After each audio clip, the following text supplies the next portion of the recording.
SMP. Aku ingat banget tuh ada potongan memori. Besoknya nih aku mau dibaptis. Satu hari sebelumnya aku main ke tempat temen tuh. Main ke tempat temen. Dia muslim. Dulu sering lah main PlayStation gitu kan. Nah, nggak tahu kenapa tiba-tiba pas mau pulang aku nemu secarik kertas gitu. Kertas kecil. Itu ayat dalam Al-Quran lah.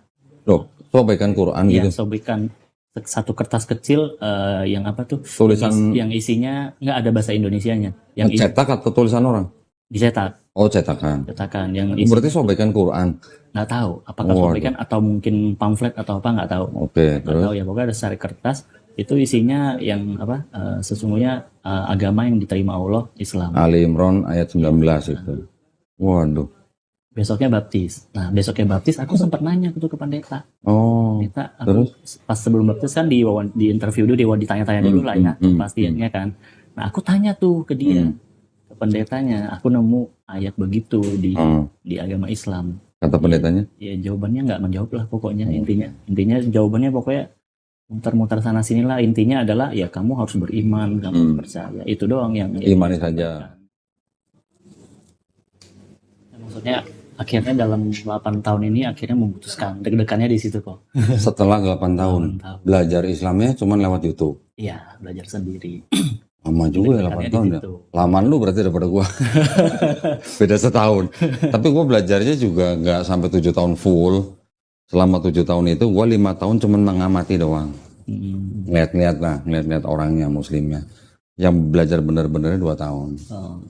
Lu belajarnya 8 tahun itu bener-bener belajar, bukan? Nggak intens banget sih ya, cuman kayak misalnya ada aja gitu loh, misalnya waktu senggang ya udah buka YouTube. Kayak semacam ceramahnya Ustadz Abdul Somad, Adi Hidayat tuh lu tonton juga?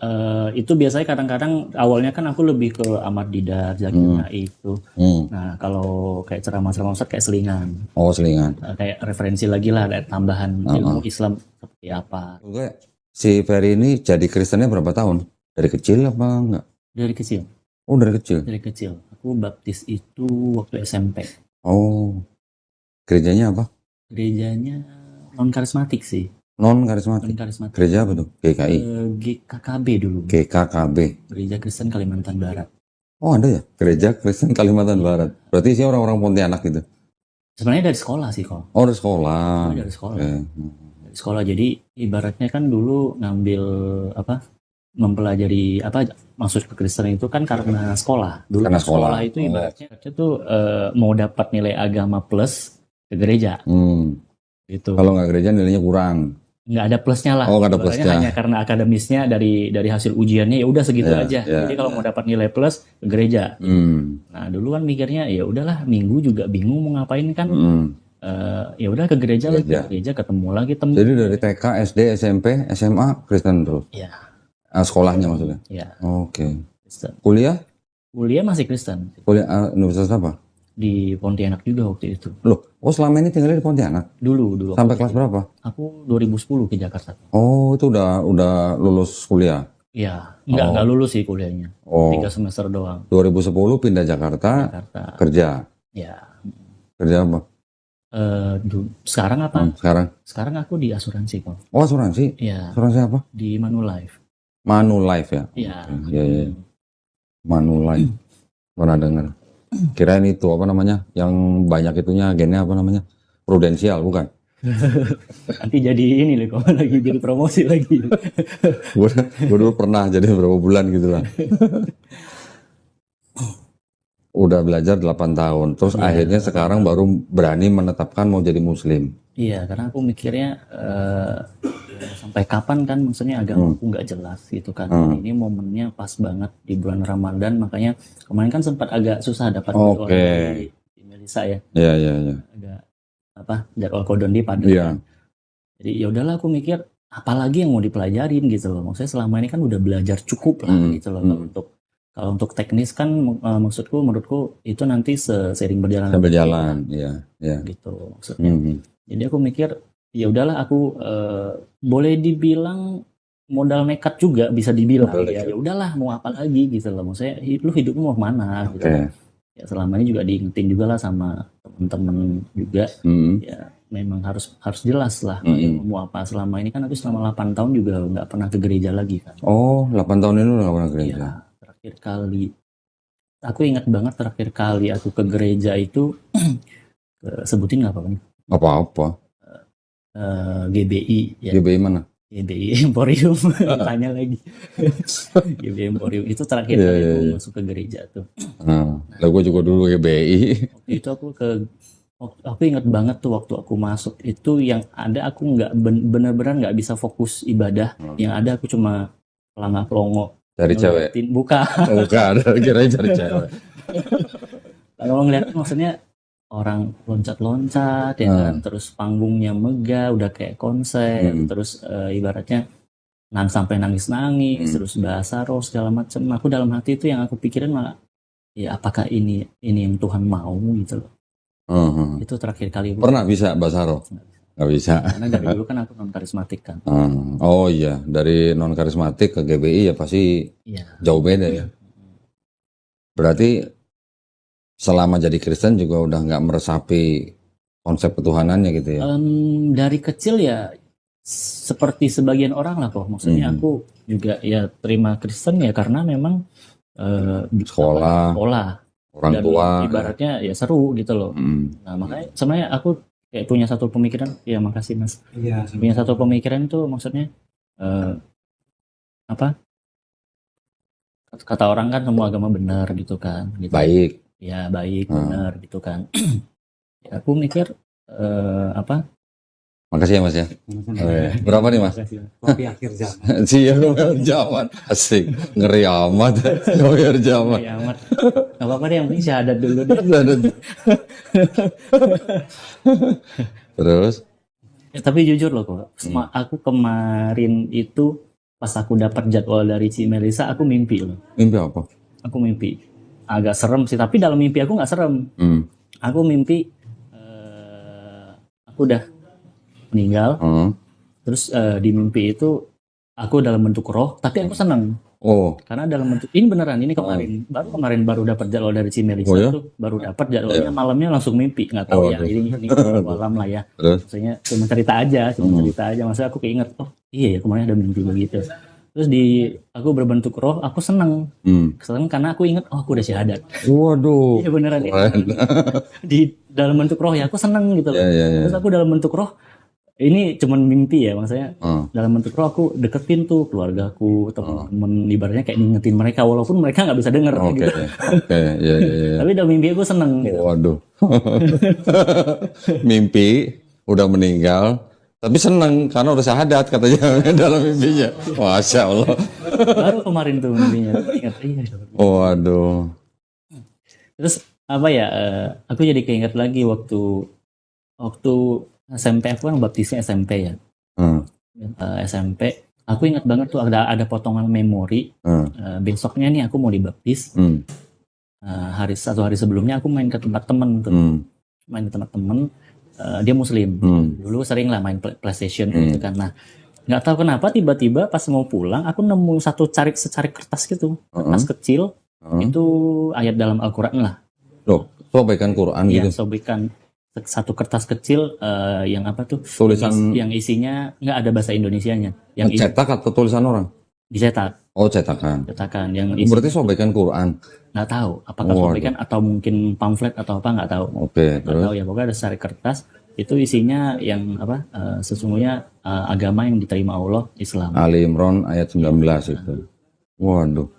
Besoknya baptis. Nah, besoknya baptis aku sempat nanya ke pendeta. Oh. Pendeta, aku pas sebelum baptis kan di interview dulu, ditanya-tanya dulu lah ya, pastinya kan.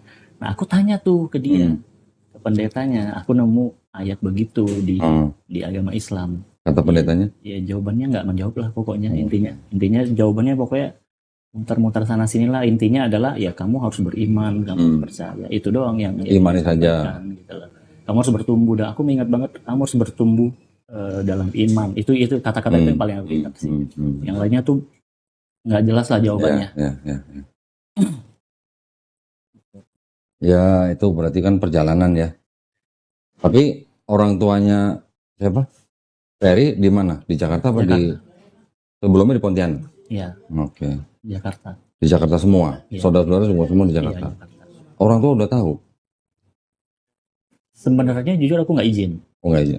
Jujur aku nggak izin. Bukan gua harus bilang harus minta izin orang tua, enggak. Cuman, Tapi orang tua udah tahu lu ngomong gitu. cuman selama beberapa tahun ini tuh aku udah ngasih kode ke mereka. Ngasih kode aku kurangin makan babi. Gitu. Terus teman-teman juga. Jadi boleh dibilang aku main aman sih kok. Boleh dibilang kan. Boleh dibilang aku main aman. Jadi sebelum itu aku kayak udah trial dulu nih. Trial aku coba-coba ke circleku tanggapan mereka gimana. Ke keluargaku tanggapan mereka gimana gitu loh. Jadi ya kok pasti tahu lah ya ibaratnya dengan kita terlahir dengan etnis Chinese begini kan nggak gampang kan gitu loh. Nggak gampang banget lah untuk kita tiba-tiba pindah gitu ya. Tiba-tiba Muslim gitu loh. Apalagi Chinese ya. Ya itu juga yang aku suka pertanyakan selama ini kan ibaratnya kadang-kadang stigma masyarakat kan menyamakan ini kok banyak aku yang banyak ngomong ya. Nggak apa-apa. Justru harus yang banyak ngomong. Curhat dulu biar. Curhat dulu dong. Supaya nanti kita tahu latar belakangnya bagaimana. Terus jadi kita tahu nanti kedepannya bagaimana. Gitu. Nggak apa-apa. Jadi sampai mana tadi kok? Keluarga Chinese. Stigmanya tuh ibaratnya kalau Chinese ya. Saya nih baru kenal Chinese ya kan. Ditanya, "Lo agama apa?" "Oh, gua Kristen." "Oh ya udah, no isu." Ya. "Lo agama apa?" Chinese ya kan, Buddha. Oh ya udah, enggak apa-apa. Nah, no isu gitu loh. Tapi lo agama Chinese ya kan, putih sipit begini ibaratnya kan. "Lo agama Islam." "Hah?" Iya. Rata-rata pasti begitu kan gitu loh. Iya. Nah, tapi maksudku kok disangkut pautin antara etnis sama agama kan sesuatu yang beda gitu. Itu karena sisa-sisa politik DVD temperanya Belanda. Ya, itu aku baru kemarin dapat jawabannya tuh dari. Ya, jadi dulu waktu zaman Belanda membagi orang menjadi 3 kelompok. Pertama, Eropa, orang-orang Belanda, Inggris dan sebagainya. Yang kedua, Asia Timur Jauh, termasuk Chinese, India, Chinese, India, Arab. Yang ketiga, baru Bumi Putra. Nah, jadi ketika Belanda sudah nggak ada, yang golongan kedua ini mau ikut kemana? Ke bawah gengsi dong. Dia ke atas, ikut Kristen gitu. Karena itu, orang tuaku juga dulu masih ada yang begitu. Saudaraku juga masih ada yang mikir begitu. Lu boleh masuk agama apa aja asal jangan Islam. Karena mereka itu, karena dari politik itu. Kalau di Chinese apa, sorry? Hokkien. Nah, sedangkan kalau di Chinese kan, ya mohon maaf kalau di Chinese kan, kalau aku kan Teochew kan. Iya. Aku Teochew bisa, kayak bisa. Hokkien sama Teochew kan mirip-mirip. Mirip-mirip. Sedangkan di Teochew aja tuh kalau Kristen ya itu kan diartikan itu kan ciaka. Ciaka kan enak tuh terjemahannya ciaka ibaratnya kan makan atau ciaka kan makan atau terima ajaran lah ibaratnya kan ajaran. Kalau ditanya Islam terjemahannya apa ke Chinese? Rata-rata di apa? Orang kan bilangnya pipe ya. Maksudku kenapa terjemahannya begitu gitu. Ya nggak perlu kita sebutin lah. Tapi maksudnya kenapa terjemahannya begitu kan gitu loh. Giliran Kristen terjemahannya enak nih. Terima ajaran. Tapi giliran diterjemahin Islam kok terjemahannya begitu. Beda ya. Iya, ibaratnya. Tapi sampai sekarang orang tuanya Ferry apakah masih punya pandangan yang buruk terhadap Islam sampai sekarang? Mungkin pandangan buruknya terhadap Muslimnya orangnya. Ada gitu. Cuman kalau aku kemarin makanya aku mikirnya ya udahlah aku tadinya mau izin cuman aku mikir ya udahlah nggak usah izin lah karena aku mikir kan aku juga udah mandiri umurnya udah lumayan juga ya kan udah gede ya kan ya udahlah dan aku tahu mamaku harusnya sih dia larang pun aku mikir dia larang pun aku masih akan tetap akan syahadat gitu. Udah sunat belum? Sudah, alhamdulillah. Kapan? Dulu udah lama kok. Oh udah lama. Jadi ikut bareng temen. Bareng. Oh ikut temen. Iya bareng. Oh, oke. Udah sunat. Temen. Udah sunat. Tapi bukan karena agama, karena ngajakin rame-rame ya udah. Oh sunat masal ya? Iya sama temen bareng-bareng. Ya mikirnya buat kesehatan lah. Iya. Rata-rata orang mikirnya begitu.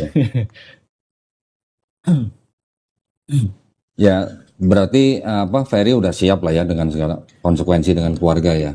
Masih tinggal sama orang tua atau udah tinggal sendiri? Sekarang tinggal sendiri kok. Oh tinggal sendiri. Tinggal sendiri. Ya apalagi udah tinggal sendiri ya. Jadi takutnya ada orang yang sudah beriman kepada Islam, tapi karena keluarga mereka nahan, mereka nggak berani. Biasanya apa? Takut dibuang dari keluarga. Ya. Nanti ada lagi yang takut nggak dapat warisan gitu. Ada yang begitu. Kalau Ferry sudah datang ke sini, sudah menyatakan dirinya untuk beriman menjadi Muslim, ya berarti Ferry kan udah siap harusnya. Ya, makanya lama kok 8 tahun. Karena itu sebenarnya memang lebih tepatnya bukan soal belajarnya. Ya. Karena bebannya itu yang kupikirin. Berarti selama 8 tahun mikirin warisan gitu? Bukan. Oh, bukan. Selalu ngebayangin tuh, aku sebelum ini ya, maksudnya selalu ngebayangin posisi aku udah Muslim nih. Apa yang akan terjadi gitu. Serangan apa dari keluarga, mungkin keluarga jauh, teman-teman, segala macam gitu loh. Pasti akan ada. Makanya di situ aku mikirnya aku harus persiapin diri gitu loh. Mungkin aku persiapin diri adalah pada saat suatu hari nanti aku diserang, mungkin itu bisa jadi momen aku untuk dakwah di situ.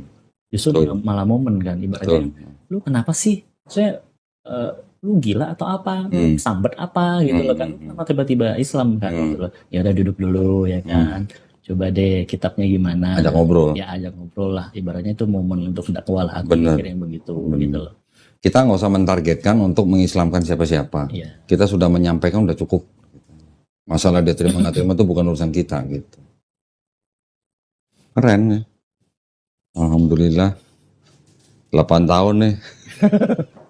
Ya sebenarnya soal perbandingan Kristen dan Islam sih udah cukup inilah ya.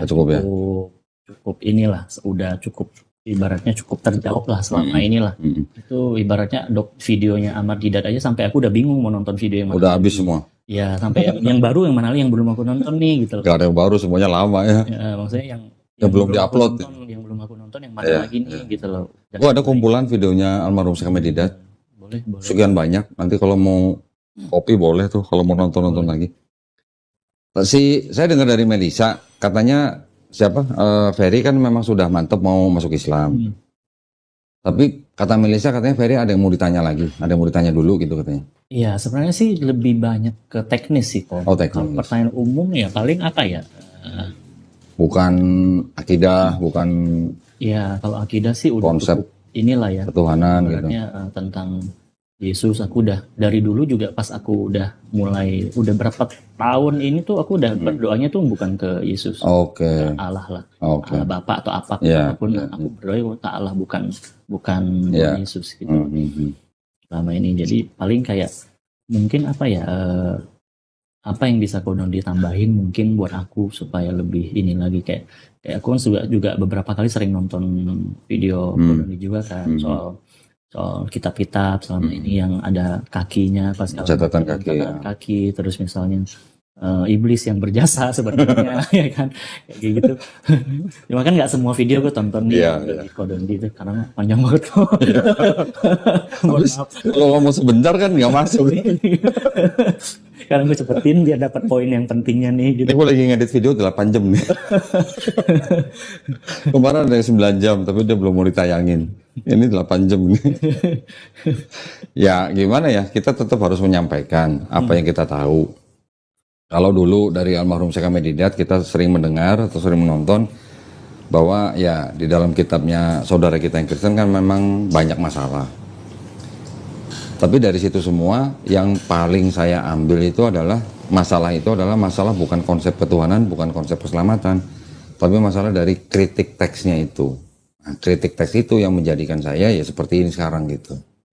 Jadi ketika kita bisa membuktikan sebuah kitab yang katanya kitab suci, tapi ada ayat yang bermasalah atau tidak otentik, itu yang tidak sama dengan standar kitab di dalam Islam.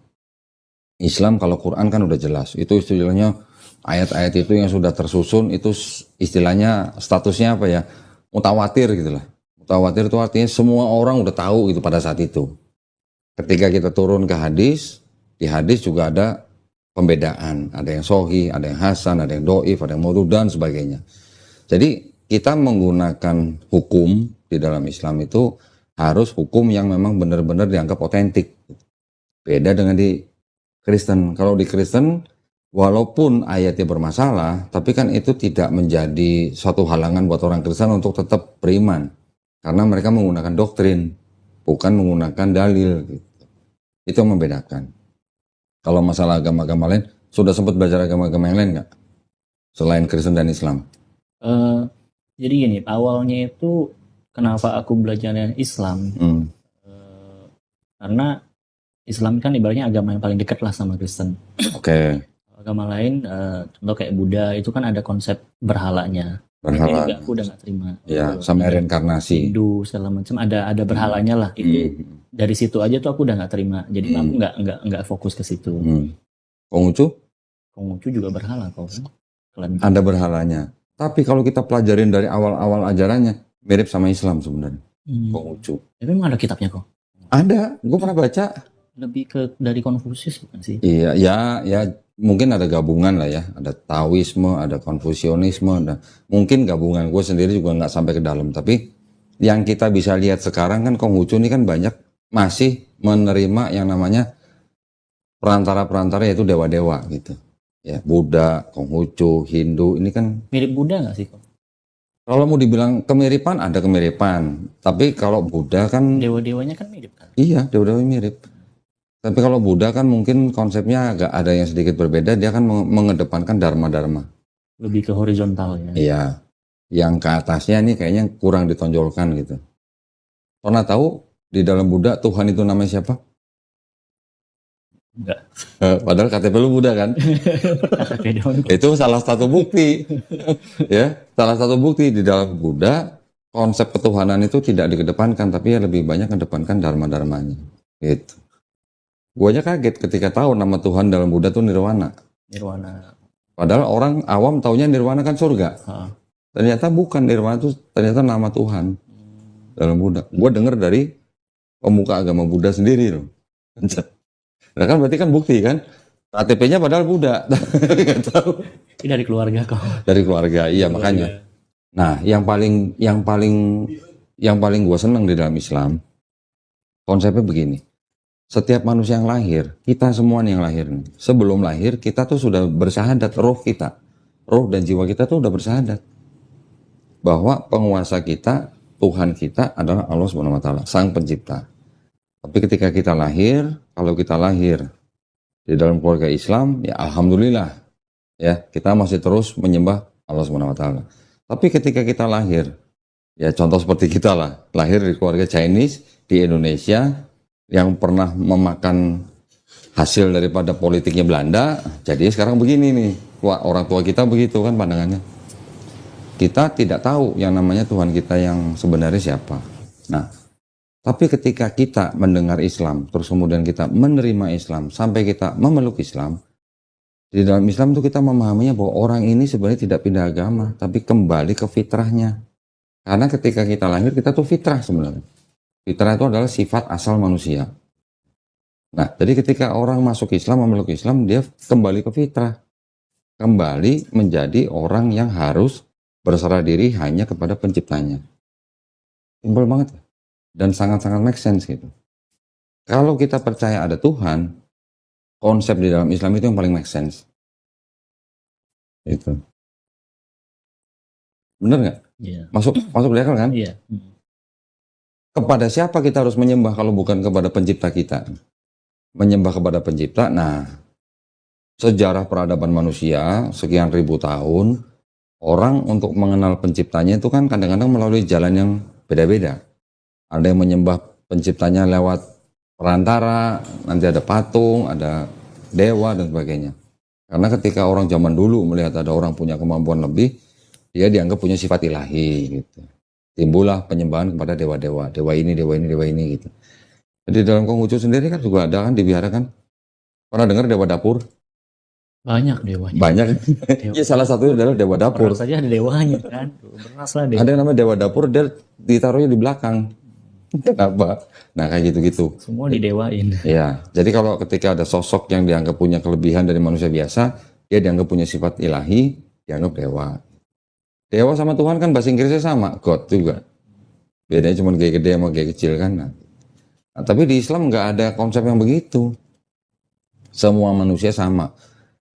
Kalaupun ada manusia-manusia yang diberi kelebihan, itu semuanya atas izin pencipta. Jadi bukan karena manusia itu sendiri gitu. Maksud gua adalah dalam konteks Nabi diberi mujizat. Ya fine, itu semuanya adalah mujizat Allah sebenarnya. Cuman diizinkan untuk dilakukan oleh utusan itu. Nah kalau kayak Sun Gokong gimana loh ini? Gitu maksud gua.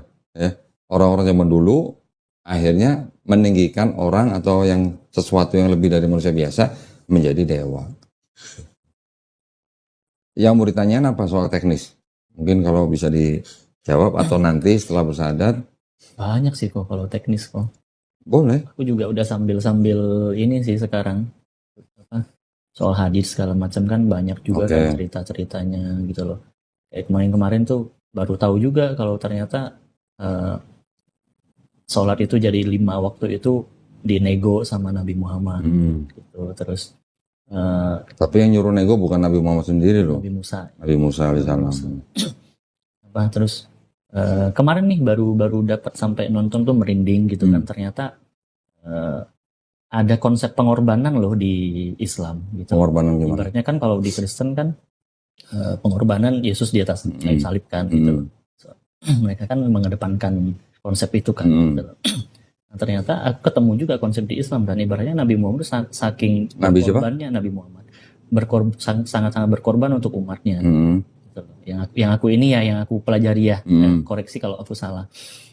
Misalnya sakratul maut ternyata ditangguhkan oleh Nabi Muhammad gitu kan, berarti sih yang tadinya tuh sakit banget sakitnya sampai itu terus ditangguhkan sama Nabi Muhammad. Itu beda sama konsep penebusan dosa. Bukan, maksudnya ada pengorbanan di situ. Kalau pengorbanan atau kita membantu atau syafaat atau istilahnya apa ya, semacam kita melakukan sesuatu supaya orang diringankan atau bagaimana.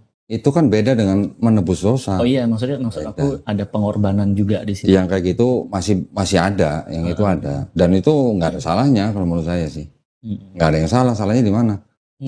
Dengan keluarga kan pasti sayang. Kan pasti akan berbuat lebih kepada keluarga dibandingkan orang yang bukan keluarga gitu maksudnya. Nah, Nabi karena sangat memikirkan umatnya, dia melakukan sesuatu yang mungkin orang lain melihatnya dianggap lebih gitu aja. Contoh gitu sih. Bukan yang Nabi Muhammad SAW menebus dosa umatnya. Beda. Enggak. Maksudnya dia juga berkorban gitu maksudnya. Ada konsep berkorban iya. Bahkan selama dia masih hidup, pengorbanan apa yang kurang dari beliau? Sampai nahan lapar, ngasih batu di sini supaya kelihatan kenyang dan bagaimana lah supaya. Mana aku juga baru lihat tuh pada saat di akhirat juga lewatin jembatan apa tuh? Siratal Mustaqim. Masih ada di situ ini lagi gitu loh. Gini, kalau masalah hadis itu kita nggak bisa membaca terus kita menafsirkan sendiri, nggak bisa. Karena orang yang hadis ditulis dalam bahasa dan budaya Arab. Ketika kita membaca bacaan yang berasal dari bahasa dan budaya lain, kita nggak bisa menafsirkan dengan bahasa dan budaya kita gitu. Itu yang kadang-kadang orang awam salah menempatkan diri gitu. Karena bacaannya begini, dia menafsirkan dengan budaya dia beda gitu konteksnya sama yang dipahami sama orang yang menulis dan menyusun gitu. Itu kadang-kadang memang harus hati-hati. Makanya sebaik-baiknya upaya kita untuk memahami agama Islam adalah kita harus menggunakan urutan hukum itu tadi. Pertama adalah Quran, kedua adalah hadis yang sahih, ketiga adalah ijma ulama, yang keempat adalah qiyas. Kita jangan lari dari ini. Jadi kalau di Quran nggak ada, kita bisa menengok hadis yang sahih. Hadis yang sahih nggak ada, kita harus perhatikan atau pelajari ijma ulama, kesepakatan para ulama. Kenapa kita harus juga bersandar kepada kesepakatan ulama? Karena kan ulama ini yang paham bahasa, paham budaya, paham segalanya tentang Quran dan hadis gitu. Kalau qiyas apa tuh? Kalau qiyas itu ilmu, bukan ilmu ya, apa namanya, kayak semacam hukum analogi gitu. Kita bandingkan dengan kejadian yang serupa, nah jadi kita ngikutin yang itu. Qiyas gitu. Awal-awalnya juga ketika kita belajar Islam, ketika kita sudah menerima konsep dalam Islam, ketika kita baca hadis, nanti seolah-olah gitu ya, oh ini kok agak beda sama Quran, nanti dulu konteksnya apa, budayanya bagaimana, itu yang harus kita tahu. Dulu juga begitu. Jangan sembarang terima hadis, karena tidak semua hadis otentik gitu, atau sahih. Gue sampai beli buku hadis Israeliat gitu. Sampai gue beli khusus hadis palsu isinya dalam buku itu. Kenapa? Itu juga sering dipakai untuk melemahkan iman orang Islam. Ketika ada orang menuduh, gue cari di buku hadis itu, hadis palsu.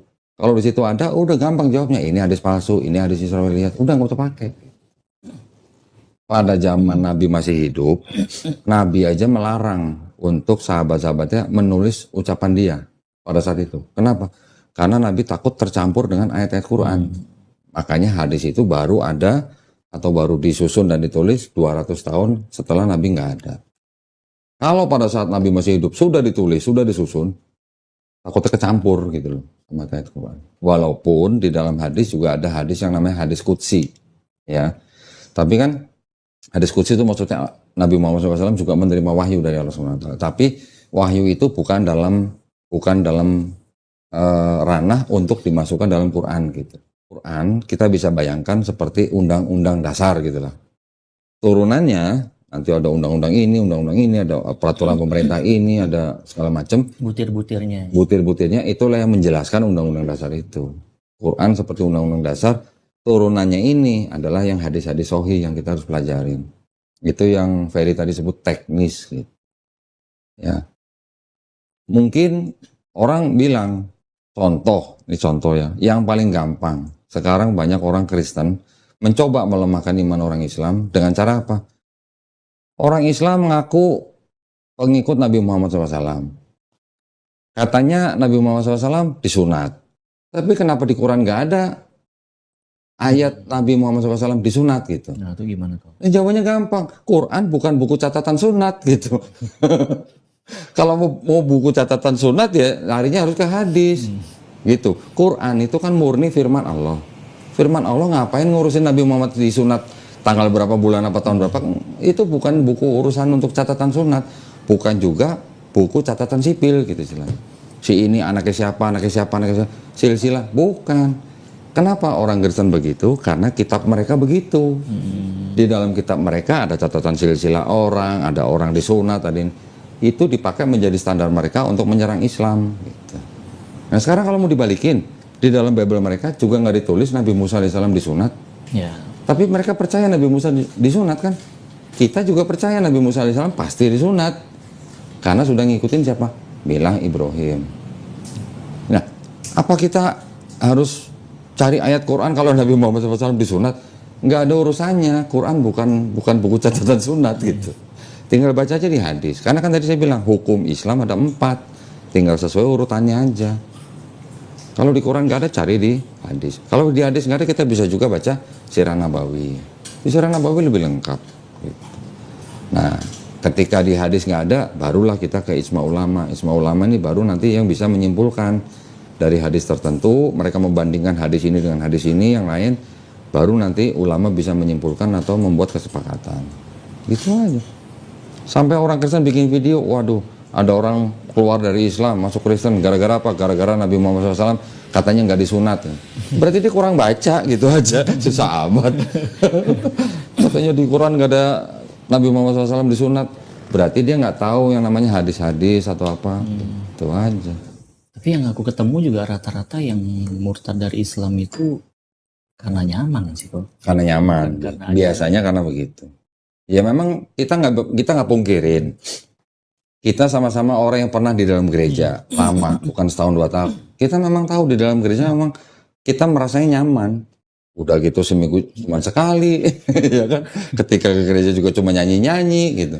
Aku ingat banget tuh di titik yang aku udah mulai tahu kebenarannya Islam. Di titik itu aku malah kayak protes. Kenapa masih begini sih gitu loh. Kenapa masih Islam sih yang benar gitu loh. Ya. Sampai aduh ini berat nih gitu loh. Maksudnya kan aturannya banyak, apa segala macam larangannya banyak gitu kan. Sekarang ginilah, kita ngambil simpelnya gini aja. Ferry kerja di perusahaan asuransi. Di perusahaan asuransi itu ada aturan buat karyawan nggak? Ya ada. Ada dong. Tujuannya perusahaan buat aturan buat karyawan apa? Kan supaya tertib. Supaya perusahaan bisa punya performa yang bagus. Supaya perusahaan bisa mendapatkan tujuan sesuai dengan visi dan misi perusahaan kan. Kan begitu. Apa bedanya dengan kita hidup di dunia gitu? Sama aja. Kenapa Allah SWT menurunkan aturan? Ya supaya ada tujuan supaya kita kembali ke Allah SWT dalam keadaan yang baik, ditempatkan di tempat yang baik. Kan kalau lu rajin kerja, prestasi lu banyak kan lu pasti dijadiin manajer, ada jenjangnya direktur dan segala macam kan. Itu tujuan perusahaan, jenjang yang disediakan untuk karyawan. Tapi ada aturannya, lu kalau mau seperti direktur, lu harus rajin, lu harus berprestasi dan sebagainya. Ya gitu juga dalam Islam, kurang lebih gitulah. Di sekolah juga begitu, di pemerintahan juga begitu, ada aturan-aturan. Dan yang aku rasain sih kayak apa, di Kristen konsep maksudnya patokan orang ini surga dan neraka itu nggak jelas. Bagi aku ya, Iya. yang aku rasain ya. Iya. Untuk surga percaya terus, ya percaya, tapi kalau bikin dosa terus gimana gitu kan. Nah itu karena ada konsep keselamatan yang dalam tanda kutip dipaksakan gitu. Kalau di Islam kan jelas nih, ibaratnya ya udah semua ditimbang nanti. Iya. Ditimbang nanti. Nah kan tinggal begini, ini ada konsep begini, Kristen, ini ada konsep Islam begini.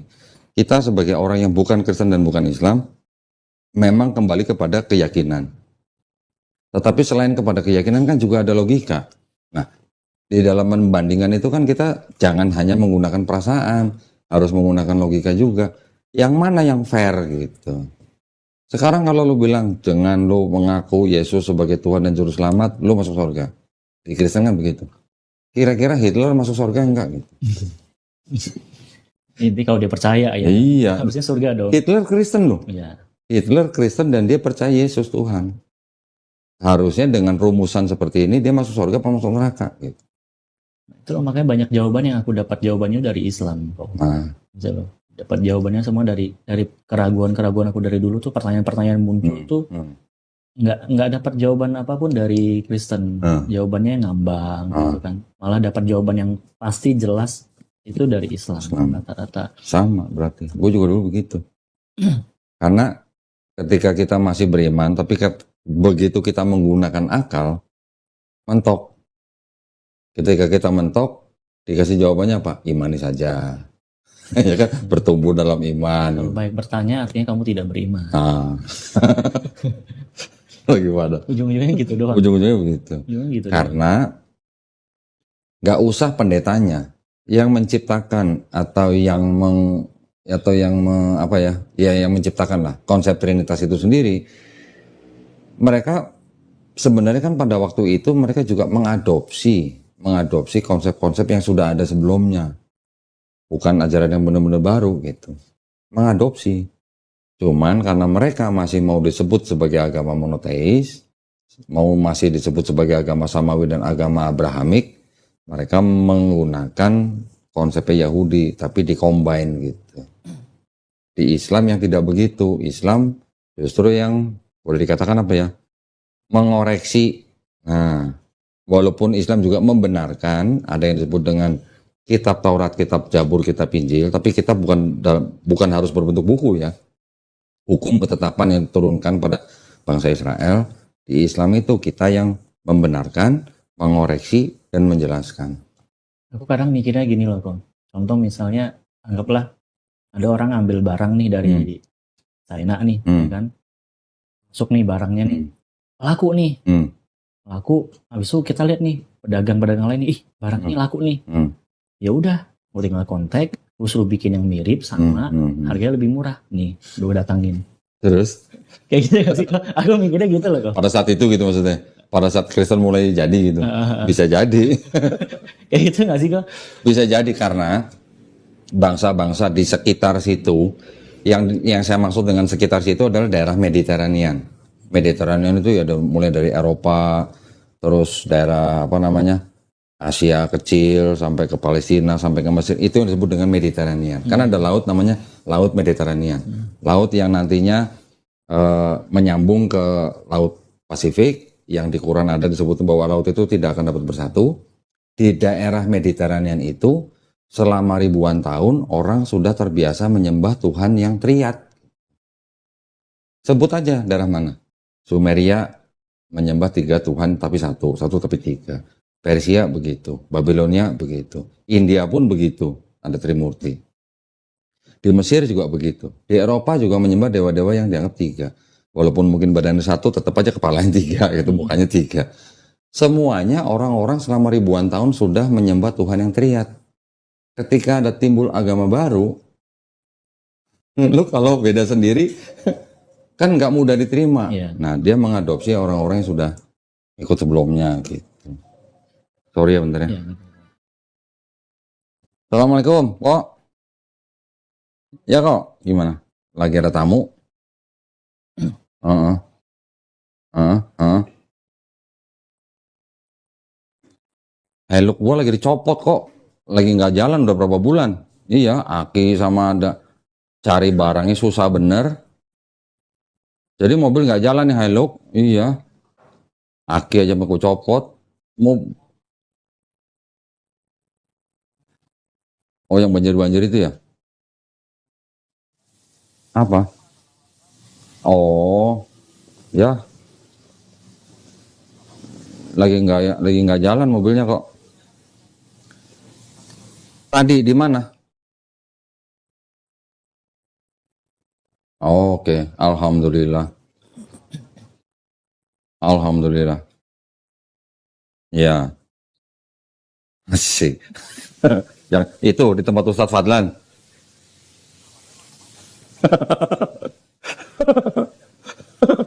Ya udah, alhamdulillah. Tapi gua ngeliat videonya Dr. Richard Lee ini udah pakai hijab kok. Oh, oh gitu. Iya iya, ya mudah-mudahan lah bininya mengikut. Siap-siap kok, ya. Iya kok, kamsahamnida kok, Assalamualaikum. Tahu Richard Lee? Iya, dokter. Hah? Tadi pagi, tadi siang bersahadat. Oh, tadi siang. Alhamdulillah. Alhamdulillah. Sebenarnya udah lama sahadat. Ya, itu sih karena mungkin publik kali ya. Dia nahan-nahan gitu. Ada lagi yang mau ditanya? Jangan sungkan-sungkan. Kalau udah sampai sini nggak boleh sungkan. Banyak sih. Sambil ngobrol pasti akan muncul sih. Apalagi coba? Gitu loh. Kayak lebih ke ini sih, lebih ke kayak pemikiran aku selama ini, aku kayak pengen apa ya, validasi aja kayak gitu. Pemikiranku begitu gimana. Tapi maksud gue gini, pertanyaan-pertanyaan Ferry, apakah berhubungan dengan akidahnya Islam? Maksud gue gini, kalau berhubungan dengan akidah, kita bahas dulu nggak apa-apa sampai tuntas. Tapi kalau nggak berhubungan dengan akidah, saran saya mendingan syahadat dulu. Habis syahadat kita mau ngobrol sampai pagi nggak apa-apa. Gimana? Kalau akidah sih udah yakin. Akidah itu maksudnya teologi ya? Iya. Nah. Aku kan dari dulu memang udah doanya sama Allah, sama Yesus. Cuman memang selama ini aku belum begitu belajar tentang Nabi Muhammad. Oke. Nah, syahadat kan butuh dua itu kan. Iya, iya. Gitu. Bahkan sebenarnya aku selama ini juga udah syahadat dalam hati kok sebenarnya. Oke. Alhamdulillah. Selama ini udah sering banget syahadat dalam hati gitu. Cuman belum belajar sholatnya. Belum. Oke. Belum belajar sholat segala macam belum. Nggak apa-apa. Yang perlu kita lakukan sekarang adalah hanya bersyukur. Kenapa? Masih diberi kesempatan jadi orang beriman. Iya. Masih hidup gitu kan. Kalau ada orang mau beriman, dia belum sempat beriman dalam hatinya sendiri, terus kemudian dia nggak dikasih kesempatan, dia udah keburu mati, nah itu yang rugi. Iya. Sekarang Ferry udah sangat-sangat harus bersyukur, masih dikasih kesempatan menjadi orang beriman. Masalah nanti di belakang itu urusan kedua, ketiga, keempat dan seterusnya gitu. Masalah tentang Nabi Muhammad SAW nanti boleh baca Sirah Nabawi, cari bukunya Sirah Nabawi, memang cukup tebal, baca di situ semua. Semua yang di Sirah Nabawi itu juga disusun berdasarkan hadis-hadis yang sahih. Tidak masuk tuh hadis-hadis yang palsu, apalagi yang sudah lihat enggak. Jadi nanti boleh belajar di situ bagaimana kehidupan Nabi dari mulai dia menerima wahyu, bahkan ada yang dari remaja sampai dia menerima wahyu, sampai dia selama 23 tahun menjadi Nabi, sampai meninggal. Pernah nonton juga sih video. Videonya ada? Kalau nggak ada nanti gua kasih. Yang di YouTube. Yang judulnya apa? Messenger? Aku lupa deh kok. Atau yang terakhir? Aku lupa deh. Lupa ya? Lupa. Pokoknya dari kecil sampai remaja. Sampai ini sih, sampai dia meninggal sih. Sampai beliau meninggal. Sampai meninggal? Gua malah belum nonton ya sampai meninggal. 2 jam ya kalau nggak salah. Ada di YouTube. Film lama atau film baru? Film lama. Oh, The Messenger kali. Lupa aku judulnya. Iya. Ada film yang baru, tapi menceritakan dia hanya dari sebelum lahir sampai dia remaja. Cuman sampai remaja doang. Di akhir film itu dia cuman waktu berhenti di sebuah desa nelayan pinggir pantai, saking miskinnya, terus dia berdoa di pinggir pantai, seperti kayak ada tsunami datang.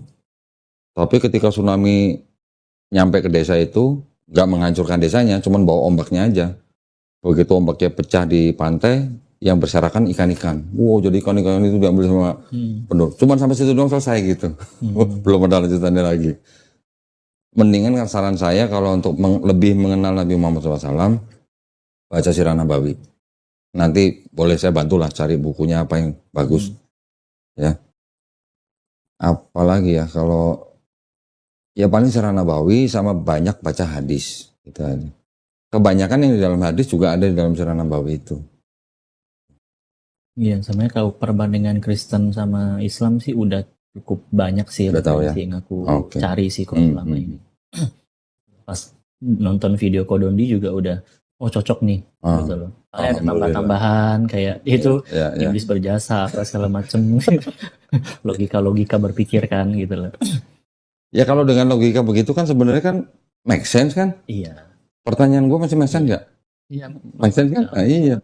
Itu bagi ya makanya kenapa dulu kan aku juga sempat bertanya-tanya lah terus gimana nanti yang mereka yang bukan Islam ya kan katanya diterima Islam dulu sempat nanya juga dalam diri aku kan ternyata dijawab juga di Islam gitu ternyata nanti organ-organ kita akan bersaksi sendiri betul. Nggak akan berani protes ke Allah yang ada cuma kita minta keringanan minta kesempatan kedua gitu loh. Itu yang juga penting selama kita menjaga di mulut kita la ilaha illallah, Allah udah menjanjikan kita masuk surga gitu. Tinggal kita tahu nggak sekarang menjalani kehidupannya sesuai dengan aturan Islam begitu aja. Kalau kita mengikuti insya Allah nggak ada hisab. Kalau kita masih melenceng kanan kiri ya itu nanti ada perhitungan sendiri gitulah. Tapi selama mulut kita menjaga la ilaha illallah dan hati kita ya menjaga la ilaha illallah udah cukup sebenarnya. Itu udah istilahnya udah jaminan lah dari Allah gitu. Jadi orang Islam itu adalah kalau boleh dikatakan orang yang tahu diri gitu maksudnya. Lu udah kasih jaminan nih. Tapi kalau lu ke sono lu pasti melenceng ke sono, ya lu mampir dulu ke sini gitu. Kayak gitulah. Ya. Kalau kita mau tahu perintahnya apa, ya tinggal baca. Kita mau tahu larangannya apa, ya tinggal baca. Aturan semua sudah ada.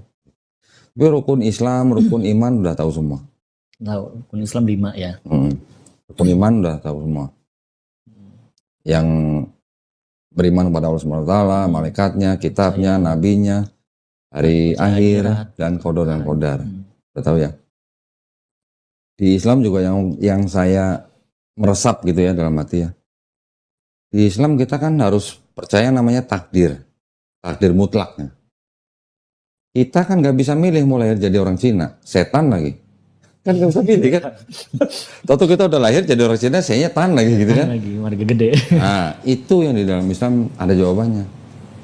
Karena kita ada yang namanya takdir mutlak gitu.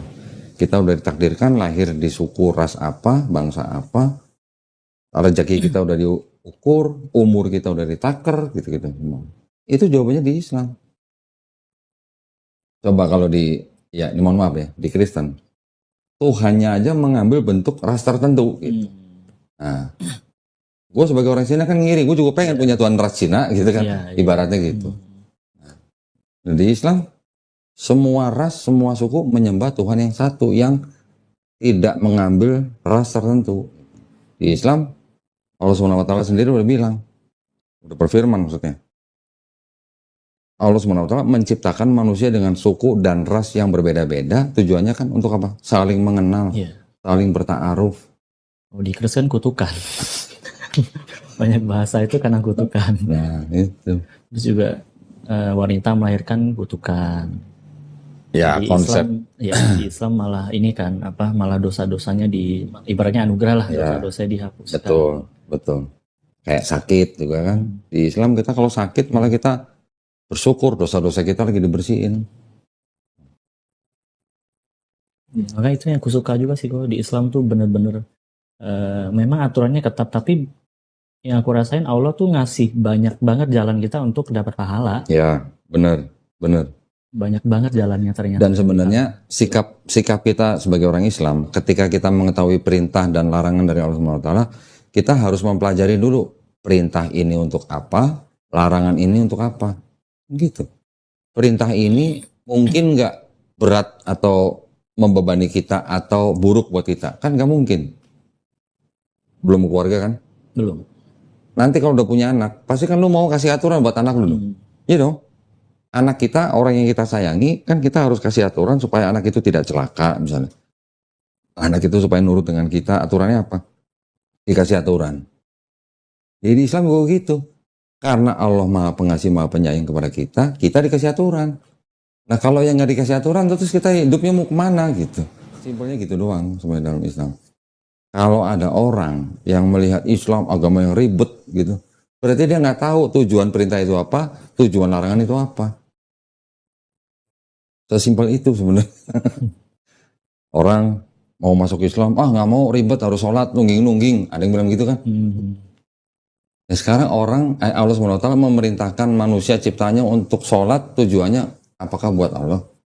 Bukan buat manusia itu sebenarnya. Sholatlah untuk mengingat aku, gitu katanya. Firmannya di dalam Quran. Berarti kan ketika kita setiap kali sholat kan kita ingat Allah. Kalau kita ingat Allah, terus kita mau berbuat sesuatu yang jahat misalnya, mikir nggak? Mikir lah, gitu. Simpel kan sebenarnya. Ada larangan begini, nggak boleh makan ini, nggak boleh ini, nggak boleh ini. Tujuannya juga buat kita loh, bukan buat Allah loh. Kita sholat nggak sholat, emang Allahnya jadi berubah, nggak jadi Allahu Akbar. Kan tetap Allahu Akbar, kita mau sholat nggak sholat juga. Kita melakukannya, terus kita mentaatinya, yang mengambil manfaatnya kita, bukan Allah. Sholat buat kita, zakat juga buat kita, buat orang lain, puasa juga buat kita, juga buat orang lain. Nah, berarti Allah ngasih aturan itu kan berarti supaya kita hidup bermasyarakat dengan cara yang baik, gitu. Yang baik dan benar, gitu. Simpel kan sebenarnya. Aturan-aturan itu baca di Bible ada sebenarnya. Sebenarnya ada, tapi perjanjian lama, perjanjian baru sebagian. Gitu. Dulu jarang baca Bible kayaknya. Sering kok. Dulu sering. Sering. Tapi nggak full ya. Dulu kan waktu sekolah juga pengurus gereja, aktivis gereja. Oh gitu. Apa? Guru sekolah minggu bukan? Enggak sampai guru sekolah, tapi aktivis lah. Pokoknya sering banget lah. Paduan suara, apa segala macam, semua ikut lah. Pendalaman Alkitab juga. Pendalamannya sempat, tapi nggak sampai yang gimana-gimana. Tapi maksudnya ayat-ayat yang sering ini tahu lah. Ayat-ayat penting tahu lah. Bedanya cuma gini. Orang Kristen melihat satu Bible-nya itu sebagai sesuatu yang berkesinambungan dari perjanjian lama ke perjanjian baru. Kenapa mereka begitu?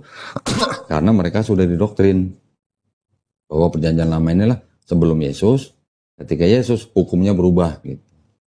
Tapi ketika kita sebagai outsider melihat dengan tanpa doktrin, kelihatan banget bedanya. Perjanjian lama sama perjanjian baru, perjanjian baru pun bisa dipilah-pilah lagi.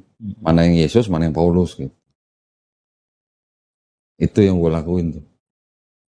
Yang kebanyakan orang Kristen sendiri nggak tahu. Di titik mana tuh yang Kodondi tuh memang Islam bener nih? Kristen bener. Koko di Kodondi sendiri, kalau dulu di titik mana nih yang Koko belajar terus oke, ini bener. Kristennya? Islam. Oh, Islamnya di titik mananya gini, ketika saya akhirnya bisa membuktikan bahwa di dalam kitab sucinya Kristen ternyata ada sesuatu masalah. Masalahnya kan macam-macam nih. Ada kontradiksi, ada plagiarisme, ada ayat yang tidak asli. Ini kan masalah yang nggak main-main gitu loh. Kalau dalam sebuah kitab yang disebut kitab suci, ada kontradiksi, bagaimana bisa disebut kitab suci? Gitu. Atau ada ayat-ayat yang ternyata pemikiran manusia yang dijadikan agama. Nggak bisa dong disebut kitab suci. Gitu. Ketika gue dapat buktinya dari Kristen sendiri, nah itu pada waktu itu gue bilang, oh ini bukan kitab suci. Udah selesai gitu. Ya, cuman baru biasanya mereka ditunjukin gitu juga nggak akan langsung terima. Jawabannya bisa macam-macam. Iya, padahal sejelas hitam dan putih sebenarnya kok ya. Jelas banget. Sebenarnya jelas hitam dan putih kan sebenarnya. Mereka hanya beralasan gini. Contoh kalau misalnya kontradiksi misalnya. Kontradiksi itu nanti mereka akan menjawab dengan cara begini. Contoh misalnya, kita melihat sebuah kecelakaan. Yang lihat ada 4 orang. 4 orang ini kan bercerita dengan versi dia masing-masing. Contoh. Tapi mereka nggak tahu bahwa di dalam Bible mereka yang terjadi adalah sudut pandang dari 4 orang ini adalah sudut pandang yang berbeda. Si ini menceritakannya namanya A, yang ini namanya B, padahal kronologinya sama, ceritanya sama. Itu kan nggak bisa sebagai beda sudut pandang. Yang begitu kan udah jadi semacam apa ya? Ya udah disebut kontradiksi karena dari setiap sudut pandang ini beda-beda. Contoh misalnya, yang ini bilang orang ini kejadiannya begini-begini. Yang ini bilang kejadiannya begini. Dibandingkan beda. Gimana mau dibilang sama? Belum lagi nanti yang ini sama yang ini bisa punya ayat yang jumlahnya nggak sedikit loh. Bisa puluhan ayat sama gitu. Persis sama, plek sama. Gimana bisa bilang? Yang ini nyontek yang ini apa yang ini nyontek yang ini? Yang berikutnya ada lagi di dalam sudut pandang ini ada yang ayat-ayat ini tadinya nggak ada jadi ada. Gimana bisa dibilang itu sebuah kitab suci kalau ada ayat begitu? Belum lagi kalau umat mereka ya memang nggak mau belajar juga kitab suci, nggak mau dibuka juga, ya kan? Bahkan sampai abad tertentu umat itu nggak boleh baca Bible-nya kok. Katolik kan nggak boleh.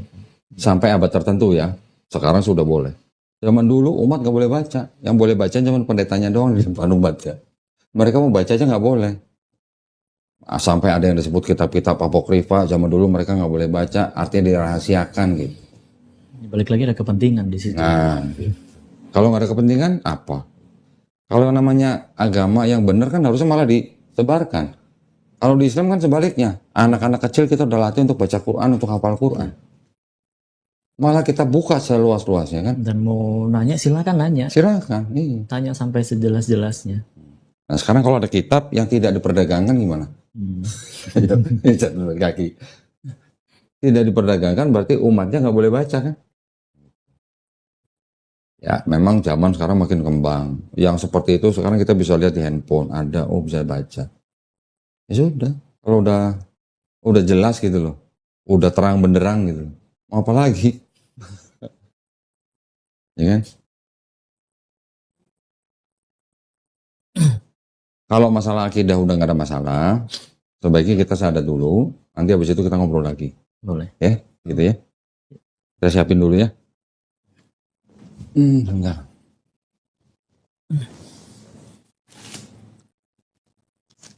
Boleh pinjam KTP-nya, Fer?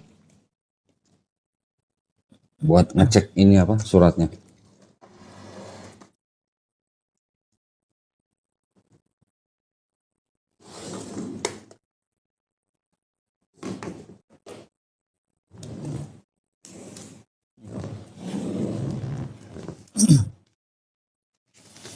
Tolong dicek sama ini, tolong dibaca.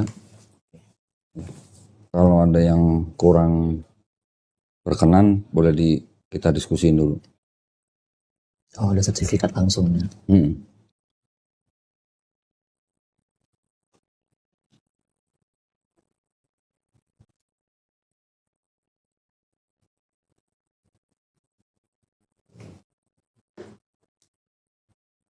Namanya cuma satu kata, Ferry gitu. Iya.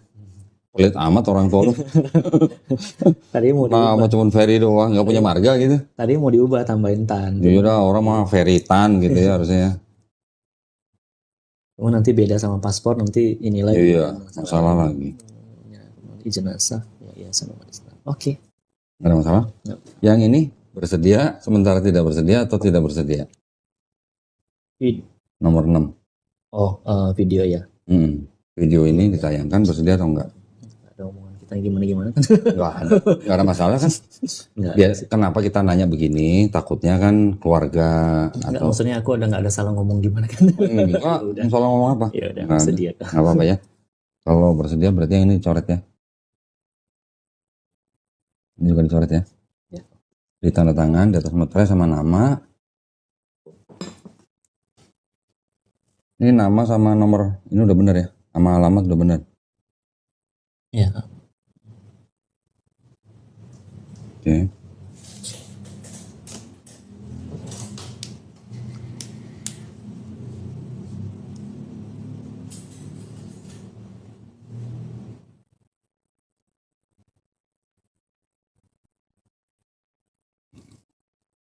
Ada ya orang nama cuma satu kata ya. Tolong dibaca dulu, dicek dulu nama, nomor nik sama alamat ada yang salah nggak? Said Kang Pot Kang. Dia bacanya pakai masih Chinese pakai Toto. bahasa Hokkien ini. Teochew. Masih Chinese Toto. Entar dulu, tanda entar dulu. Udah bener ya? Nah, kalau udah siap, nanti Ferry tinggal baca di depan saya. Dari sini, pernyataan memeluk Islam sampai surat Al-Imran ayat 19. Dengan ini saya nama siapa, langsung agama sebelumnya aja apa. Ini KTP-nya Buddha tapi sebenarnya Kristen, ya kan? Terserah mau sebut Buddha atau sebut Kristen boleh. Dengan sampai di sini dibaca lagi terus sampai 2 kalimat syahadat. Nanti baru saya tuntun 2 kalimat syahadat, ya. Udah cukup? Kalau cukup silakan dimulai dibaca dari mulai sini. Oke. Di atasnya mau Ya. perlu. Yang pernyataan ini aja langsung pernyataan. Oh, ini juga. Iya, yang dari mulai pernyataan. Oh, iya. Pernyataan memeluk. Pernyataan memeluk agama Islam, sesungguhnya agama yang diridhoi di sisi Allah hanyalah Islam. Surah Ali Imran ayat 19. Dengan saya Ferry, sebelumnya agama Kristen, KTP Buddha, dengan kesadaran dan keikhlasan sendiri menyatakan memeluk agama Islam dengan mengucapkan 2 kalimat syahadat. Nah, sekarang kita berjabat tangan. Ferry ikuti apa yang saya ucapkan 2 kalimat syahadat dalam bahasa Arab. Kemudian nanti kita lanjutkan dalam terjemahan bahasa Indonesia. Ya, siap ya? Bismillahirrahmanirrahim. Bismillah. Asyhadu Asyhadu alla ilaha Allah ilaha Allah Allah ilaha. Kita ulang ya. Asyhadu Asyhadu Asyhadu alla ilaha Allah ilaha illallah illallah wa asyhadu wa asyhadu anna anna Muhammadan Rasulullah. Aku bersaksi tiada Tuhan selain Allah. Dan aku bersaksi Nabi Muhammad adalah utusan Allah. Alhamdulillah. Kamu udah muslim.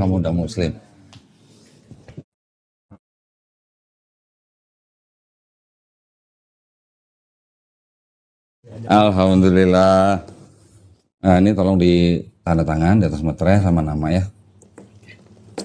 KTP-nya saya pulangin. Ini pengen nangis kok ditahan-tahan. Aduh, saya juga terharu ini. Nama tulis nggak, Bang? Nama tulis. Oke, ini saya pulangin. Nanti pulang, tinggal ini di tempel foto ya. Habis tempel foto, terus mau di laminating boleh, di fotokopi atau di scan. Saya tunggu Ferry segera ubah KTP.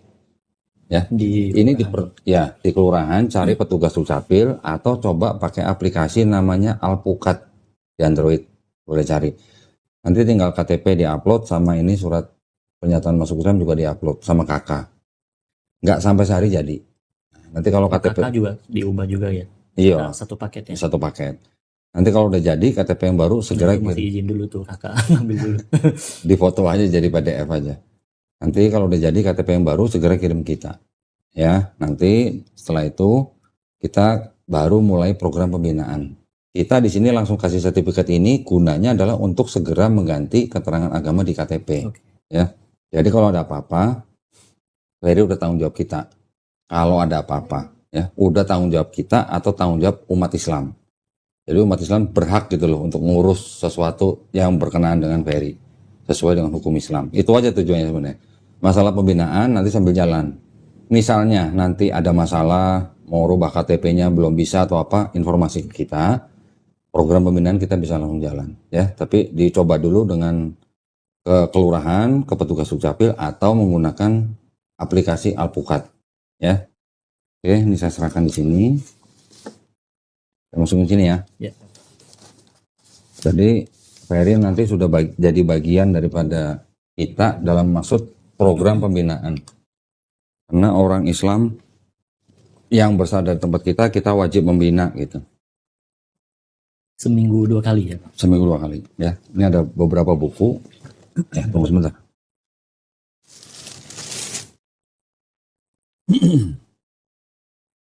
Ada beberapa buku yang wajib dibaca ya. Pertama ini, petunjuk sholat. Ini harus baca nih, baca semua nih.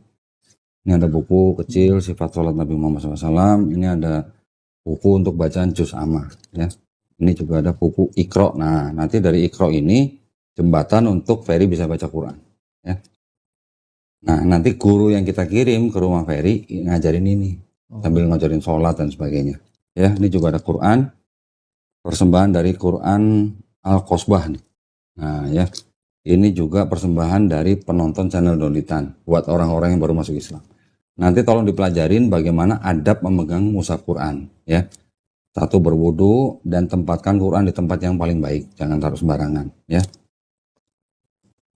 Ini ada sejumlah uang, nggak usah dilihat jumlahnya ya. Gua tahu gaji lu gede udah, jangan dilihat jumlahnya ya. Ini hanya yang namanya kepedulian kita kepada orang-orang yang baru masuk Islam. Itu tadi adalah uang zakat yang memang orang yang baru masuk Islam itu menjadi salah satu dari 8 kelompok masyarakat yang berhak menerima zakat. Gitu ya. Ini tolong diterima. Nah, ada sarung dari Atlas BHS Tech nih. Karena udah sunat jadi ini ntar buat tidur atau buat ronda. Ini buat ronda bagus nih. Kita kasih contekan juga. Nah, ini ada sajadah yang ada bacaan sholatnya ya. Nanti sambil baca buku itu prakteknya pakai ini. Ada juga sajadah yang tebal nih. Wah, ini juga persembahan dari salah satu pemirsa channel Donitan. Masya Allah ya, semoga menjadi amal jariah. Terima kasih. Itu saking pedulinya kita kepada orang yang baru masuk Islam nih. Jadiin satu ya. Ini saya masukin ya. Iya, terima kasih kok. Oke. Nah, karena tadi saya udah nyampein sebagian, yang sebagian lagi mau saya sampaikan begini. Ketika ada orang yang bukan Islam, seperti Ferry tadi, bersyahadat, insya Allah dosa-dosanya Ferry dari mulai akil balik sampai hari ini dihapuskan. Tapi kebaikannya tetap dicatat sebagai pahala kebaikan. Ya, itu adalah salah satu bukti kemahadilan Allah SWT buat kita ya. Jadi karena sekarang Ferry manusia yang tidak punya dosa, jadi dosanya gampang dikabulkan. Kalau gitu tolong doain saya, doain kita semua, doain yang nonton semua ya, supaya kita semuanya istiqomah dan husnul khotimah. Husnul khotimah artinya mati dalam keadaan baik. Ya, juga doain kita semua yang mungkin sedang sakit atau mungkin sedang ada masalah, doain supaya kita dibantu dan dimudahkan Allah SWT. Ya, gitu aja ya. Juga kita sama-sama berdoa, mudah-mudahan kita semua dijadikan golongan manusia yang mengikuti apa yang sudah diturunkan Allah SWT melalui Rasulnya. Dan insya Allah kita dijadikan golongan manusia yang menjadi saksi keesaan Allah SWT. Amin. Ya, kita cita-cita nggak usah tinggi-tinggi, nggak usah muluk-muluk. Kita cuma pengen jadi manusia yang menyaksikan keesaan Allah SWT. Oke? Jadi kalau gitu, terima kasih banyak atas perhatiannya dari para pemirsa juga ya, yang sudah jadi saksi. Mudah-mudahan menjadi kebaikan kita semua. Dan buat para pemirsa yang ingin membantu perjuangan dakwah kami dalam membina para mualaf, dipersilahkan untuk mengirimkan ke Bank Muamalat dengan nomor rekening 3030 300 300 atas nama Yayasan Garda Mualaf Indonesia. Konfirmasi bisa ke nomor handphone 0813 9883 7007. Barakallahu fikum. Semoga partisipasi para pemirsa diterima di sisi Allah Subhanahu wa taala ya. Amin ya rabbal alamin. Amin. Baik, kalau gitu kita pamit undur diri. Barakallahu fikum. Semoga kita semuanya istiqomah dan husnul khotimah. Akhir kata, wabillahi taufiq wal hidayah. Wassalamualaikum warahmatullahi wabarakatuh. Alhamdulillah, ini semuanya diterima. Dari kalau ada yang nggak jelas atau ada kesulitan, nanti boleh tanya ke gurunya atau tanya ke kita. Ya, kita kalau tahu saya jawab, kalau nggak tahu saya banyak guru-guru di sini. Ya, masih ada guru-guru. Tadi beberapa yang datang itu adalah pengurus-pengurus yayasan kita. Oke, masih ada yang mau ditanya nggak? Kirakan, silahkan mau ngobrol sampai pagi juga ayo. Kalau saya gitu. Tapi yang penting udah bersyahadat nih, udah alhamdulillah nih. Iya, alhamdulillah kok. Ya. Ada yang mau ditanya? Silakan. Sebat dulu. Banyak sih Pak. Habis syahadat masih blank. Apa kira-kira yang masih ada di dalam pikiran Ferry? Ini udah kok. Nggak apa-apa, pakai aja Oh, terus. Nanti bisa digabungin.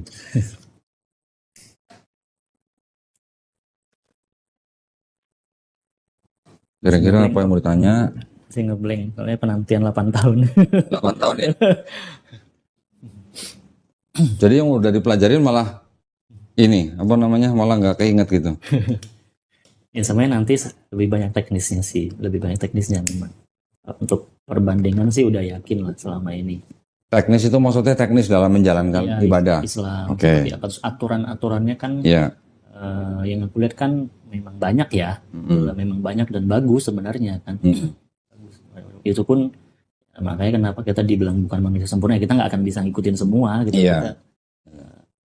Kita seininya kan gitu loh, sebaik-baiknya kita. Yang paling utama buat kita sekarang, buat Ferry terutama, adalah belajar bagaimana menjalankan sholat, ya kan?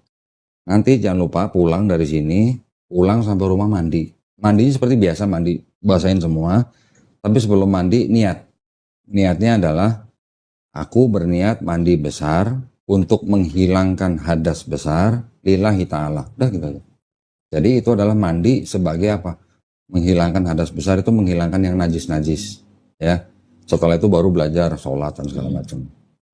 Jadi kalau dalam Islam, laki-laki yang sudah akil balik, ketika dia apa namanya, yang namanya bernajis itu bisa juga, contoh misalnya mengeluarkan air mani setelah bersetubuh gitu kan, itu harus mandi besar sebelum dia sholat gitu, ya. Terus apalagi misalnya habis apalah tersentuh apa atau apa gitu, itu juga wajib mandi besar. Yang kayak gitu-gitu basic, itu maksudnya basic. Sholat juga begitu aturannya, sebelum sholat berwudu, sebelum berwudu ada niat, baca di situ semua buku ada. Terus sholat 5 waktu yang fardu kan, fardu itu artinya wajib. Di luar wajib juga ada sholat-sholat yang sunnah namanya. Jumat itu wajib. Itu termasuk wajib. Kan gini, kan kita kan sholat kan sehari 5 kali. Subuh, zuhur, asar, maghrib, isya. Kalau Jumat itu menggantikan yang zuhur. Kalau zuhur 4 rakaat, kita sholat Jumat 2 rakaat di masjid gitu. Ya. Itu yang normal ketika kita tidak sedang dalam perjalanan. Rakaat itu misalnya gini. Satu kali baca gitu ya atau gimana? Satu rangkaian. Dari mulai dia membaca takbiratul ihram sampai dia membaca Al-Fatihah, kemudian dia baca surat pendek, kemudian dia ruku, kemudian dia sujud, duduk di antara 2 sujud, dia sujud lagi, sampai dia berdiri lagi, itu 1 rakaat. Subuh berarti kalau 2 rakaat berarti kita cuman bacaan itu tadi dari mulai sampai berdiri, terus diulang lagi, Al-Fatihah, surat pendek, ruku, sujud, duduk di antara 2 sujud. Kan? Bacaan Al-Fatihahnya sama. Tapi di 2 rakaat pertama tuh bisa ditambahin Al-Fatihah dan surat pendek. Ya, nanti yang di 2 rakaat kedua atau 1 rakaat atau rakaat ketiga atau keempat itu nggak perlu baca surat pendek. Cukup Al-Fatihah aja tapi dalam hati. Bukan dalam hati. Di sir artinya baca tapi yang dengar cuma kuping kita gitu. Orang lain nggak perlu dengar, kuping kita aja yang dengar. Itu namanya disir. Jadi nanti variasinya beda gini. Kalau subuh itu bacanya di jahar itu artinya dikencangkan. Tapi yang perlu dikencangkan itu hanya imam. Kita makmum nggak perlu kencang-kencang, kita cuman baca dalam hati atau dengerin imam. Bukan dalam hati ya, sir ya maksudnya. Itu kalau kita sholat berjamaah. Kalau kita sholat sendiri, ya itu cukup sir. Tapi kalau kita jadi imam, kita yang menjaharkan atau suara dikencangkan. Zuhur itu sir, tidak sampai kencang suaranya. Asar juga begitu. Maghrib jahar kencang, isya juga jahar kencang. Yang saya maksud kencang itu hanya yang imam atau kalau kita jadi imam gitu. Ya. Tapi kalau kita sendiri cukup sir. Itu 5 sholat fardu. Nanti kalau ketika misalnya Ferry sedang melakukan perjalanan, kalau jaraknya, ini ada beberapa pendapat sih. Kalau yang saya ikuti itu yang jaraknya kurang lebih 90 km, itu kita dikasih kemudahan. sholat yang tadinya 4 rakaat bisa digabungkan dengan sholat berikutnya yang 4 rakaat atau yang 3 rakaat. Jadi 4 rakaat dengan 4 rakaat boleh digabungkan, diperpendek. Yang 4 awal jadi 2, yang 4 kedua jadi 2. Jadi 2 rakaat, 2 rakaat. Ya. Dibolehkan. Misalnya dalam bus atau kereta. Iya, itu dimudahkan gitu lah.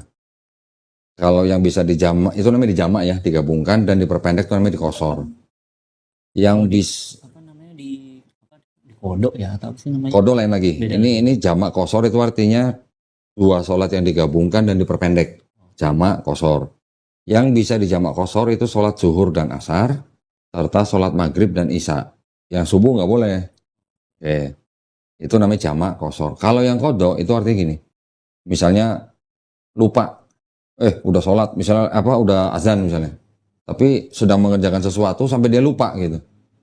Ketika dia ingat, ya dia lakukan. Tapi kalau masih dalam waktunya, itu belum dikodok. Tapi kalau udah... Atau misalnya ingat, tapi ini nggak bisa ditinggalin gitu ya kayak?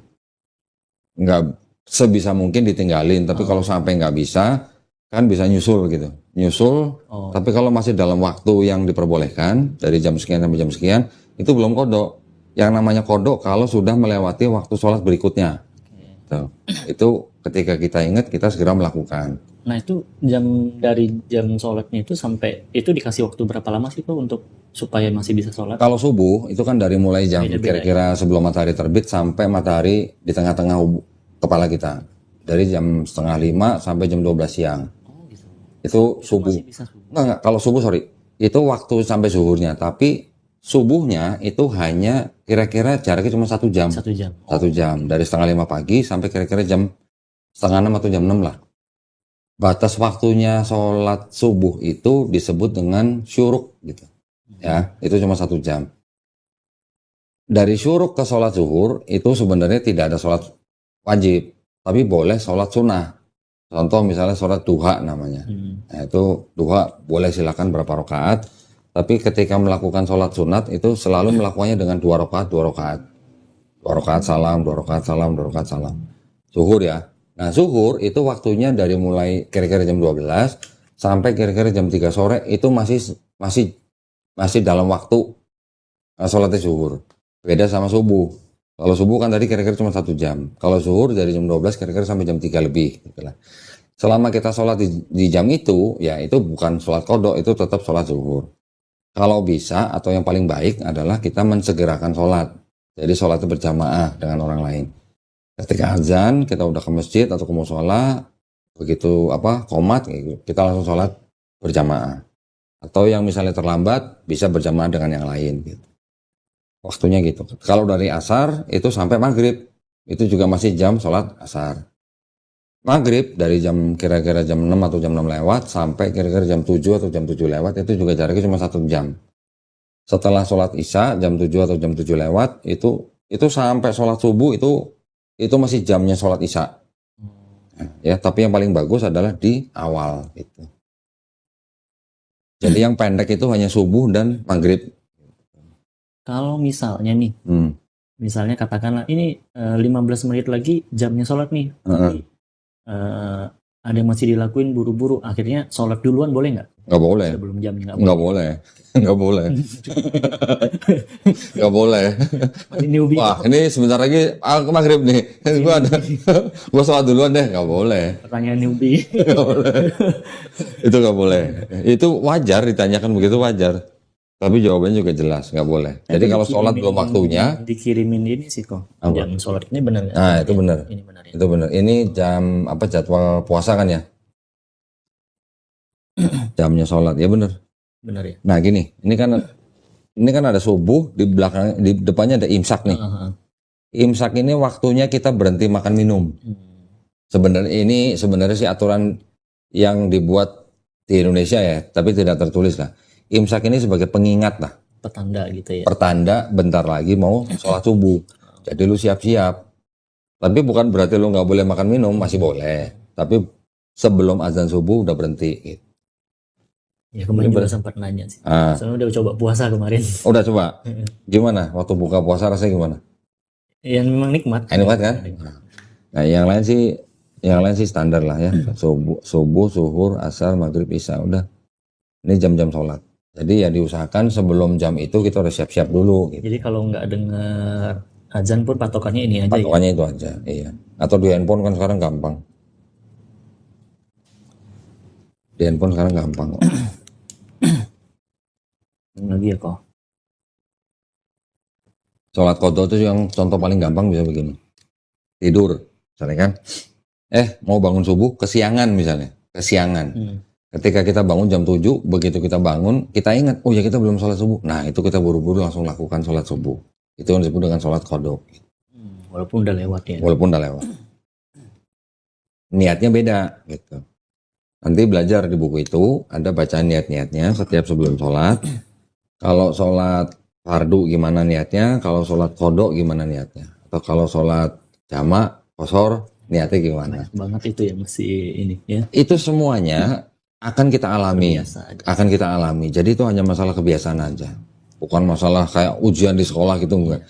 Dan kalau misalnya nggak hafal niatnya, ucapkan dalam hati aja. Nggak perlu dikeraskan gitu depan orang, nggak perlu. Nah, ya makanya kemarin puasa aku mikir ya udahlah belum bisa sholat belum bisa apa ya udah puasa aja lah niatin aja lah terima urusan Allah. Mikirnya begitu kemarin. Iya. Ya kalau kita tahu lebih bagus, tapi kalau nggak tahu ya kita serahkan ke Allah aja. Ada niatnya, niat sebelum puasa tuh ada niatnya. Yang paling bagus itu melafazkan niat puasa itu setelah kita sholat taraweh. Tapi sholat taraweh itu sunnah ya, tidak wajib ya. Kalaupun kita tidak melakukan sholat taraweh, kita mau berniat puasa, ada bacaannya nanti. Bismillahirrahmanirrahim. Nawaitu sauma godin an adai fardi syar'i. Haji sanati lillahi ta'ala. Udah gitu aja. Aku coba ada bacain. Kan? Yang penting niat bacain aja. Iya. Kalau nggak hafal boleh sambil baca. Lagi praktek sholat belum hafal, boleh sambil baca. Nggak apa-apa. Apalagi udah ada sajadah yang contekan. Nanti setiap hal-hal yang baru diketemui atau belum tahu ini harus bagaimana, jangan sungkan-sungkan tanya. Ada gurunya nanti. Ya. Jadi di dalam Islam itu kita patokannya perbuatan kita tuh tergantung niatnya. Makanya niatnya tuh jangan sampai, kalau bisa jangan ditinggalkan gitu niat. Ya.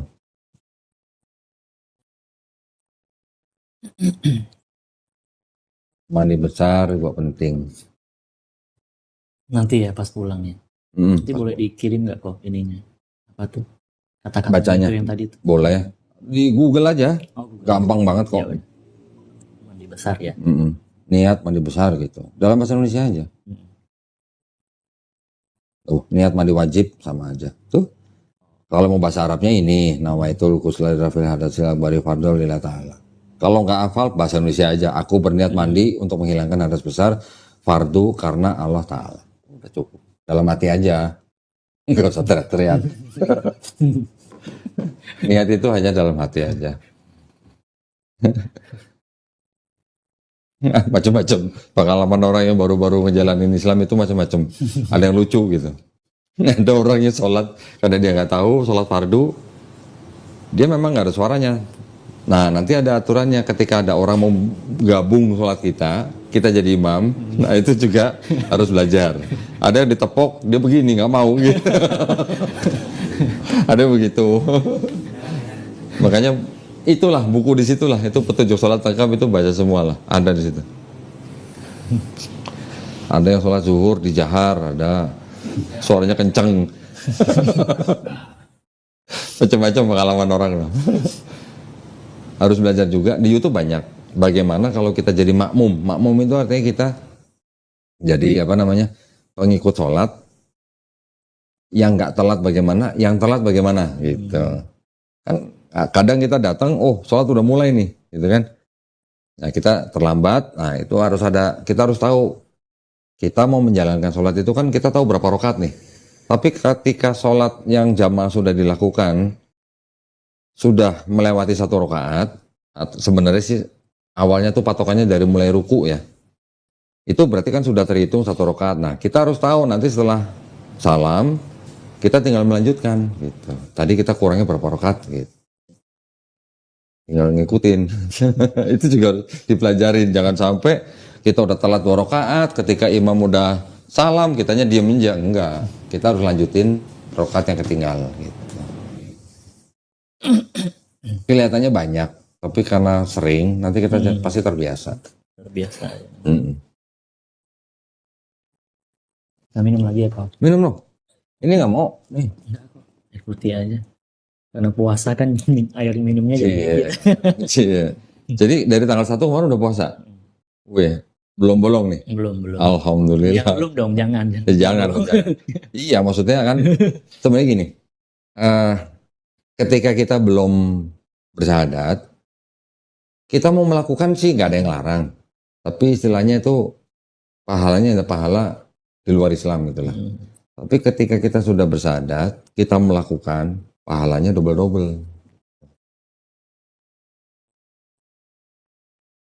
Udah makan belum? Tadi udah buka kok. Buka doang. Makanya agak telat datangnya kan, setelah setengah jam tadi. Udah. Mel, ada makanan Mel?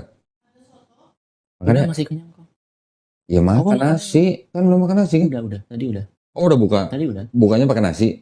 Oh, kalau gua nggak bisa buka langsung pakai nasi. Kok sambil makan nggak apa-apa? Udah terus jajanan banyak. Sambil makan. Itu Amir sama itu lagi pada di kamar? Rapat bertiga gitu. Lu nggak ikut Mel? Si Melisa anak kok atau apa? Anak ketemu gede. Oh, anak gede. Kok disebut Cici Melon sih? Melon itu Melisa Un ya? Untoro. C-nya kan Selu apa Un? Oong. Itu dia udah Chinese itu udah suku yang minoritas. Apa? Bapak lu apa? Hokja? Apa? Inghua tuh. Inghua tuh jarang banget. Hokja sama Inghua coba.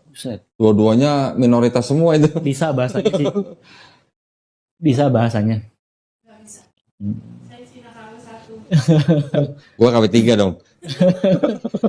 Tapi kalau Hokkien bisa kan? Cuma denger orang ngomong saya agak ngerti. Cuman kalau ngomong nggak bisa.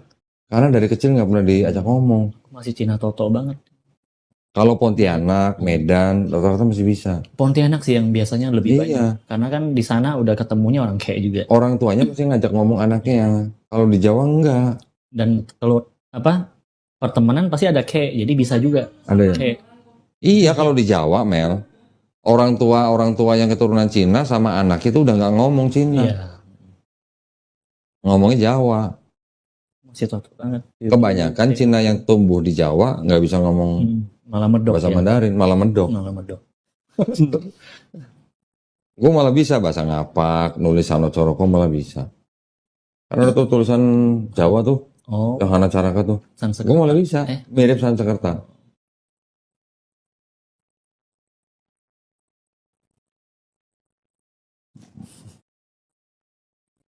Apalagi mau ditanya jangan sungkan-sungkan.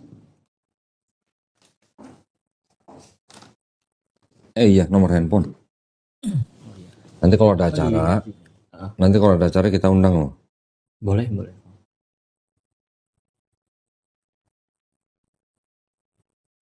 Nama Ferry doang. Gua tambahin Tan deh, Ferry Tan.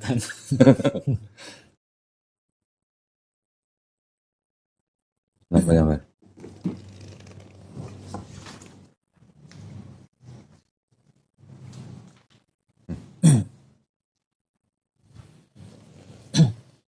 Ngedit video 8 jam kayak ini banget ya.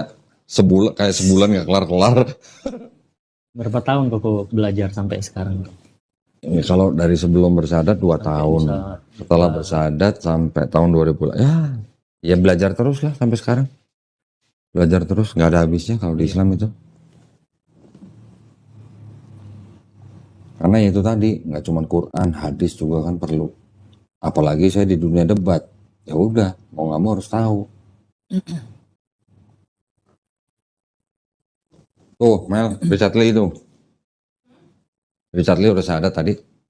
Di mana? Di rumah? Di podcastnya. Podcastnya? Oh, dia sendiri.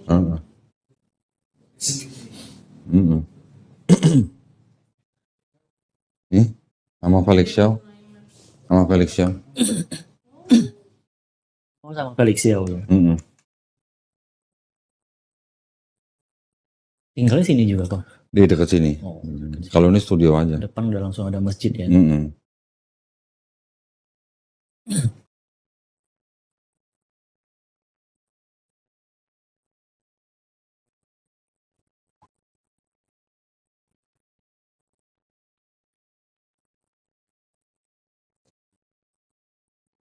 Tapi masih sering ketemu orang tua. Sering. Tiap minggu. Ada lah seminggu apa 2 minggu sekali gitu ada. Orang tuanya di mana? Di sini Tinggal di Jakarta di dekat Opik. Di Pik. Oh ya, nggak jauh lah ya. Hmm. Kakak, apa cici-cici udah ada yang married? Ada 2 udah married. Udah punya ponakan berarti? Iya udah 4 ponakan. Nah, Ferry kapan married? Belum ada jodohnya. Ah serius? Belum. Mel, cariin Mel. Iya. Masih single Mel? Widih. Opa tuh aku gitu. Cepet, biasanya cepet ya. Pokoknya kalau tambang Korea, tambang Cina mah pasti cepet dah. Orang Islam sendiri juga demen kalau married sama orang yang mualaf. Nggak yang cowok, nggak yang cewek. Kemarin ada yang minta tolong cariin, tapi janda anak 2. Oh, berarti boleh dong buka pendaftaran dong, Mel. Yang berminat gitu. Biro jodoh juga ya. Loh, di Islam, lu bisa ngejodohin orang sampai mereka menikah. Pahala juga. Pahalanya surga loh. Wih, sampai begitu. Luar biasa. Bener, makanya orang Islam demen jodohin orang. Saya sebenarnya sih nyari pahalanya, bukan orang itu. Ya makanya sebenarnya banyak banget kan pintu-pintu pahala Banyak. yang dikasih Allah. 8 pintu surga. Banyak. Maksudnya cara dapatin pahala sebenarnya banyak banget. Banyak banget. Sebenarnya pas aku cari tahu, ternyata banyak ya hal-hal kecil pun ternyata. Apa hal yang paling kecil tau gak? Dapat pahala. Paling kecil aja hal itu apa? Apa tuh? Senyum. Oh, iya. Cuma senyum kepada orang kafir aja itu kita udah dapat pahala. Cuma kan memang pahalanya besar kecilnya kan beda-beda ya. Makanya Jadi kalau boleh dikata orang Islam yang paham dengan agamanya, dia adalah seorang pemulung pahala. Pemulung. Karena besar kecil dia pulung gitu pahala itu. Dengan cara apapun gitu. aku sempat mikir begonya gini kok dulu ya, sempat mikir bego. Berarti ini jelas nih. Ya udah gua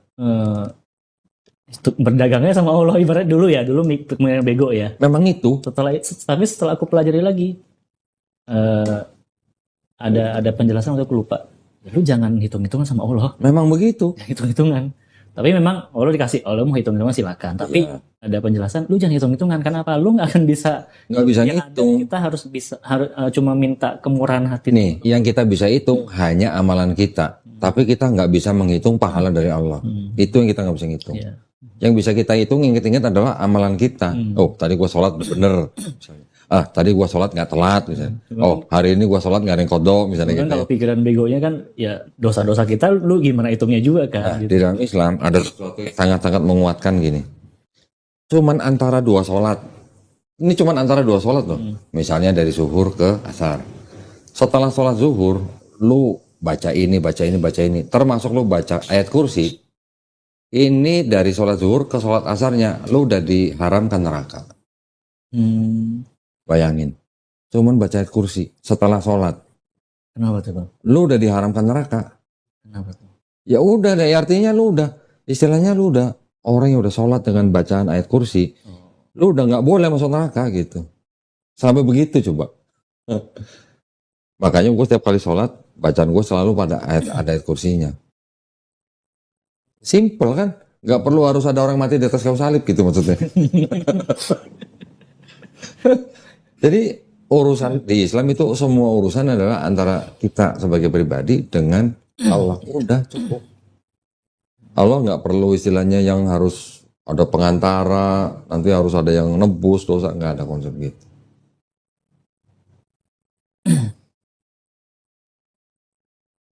Kan belum bisa baca Quran dalam bahasa Arab. Udah dikasih Quran, baca terjemahnya dulu.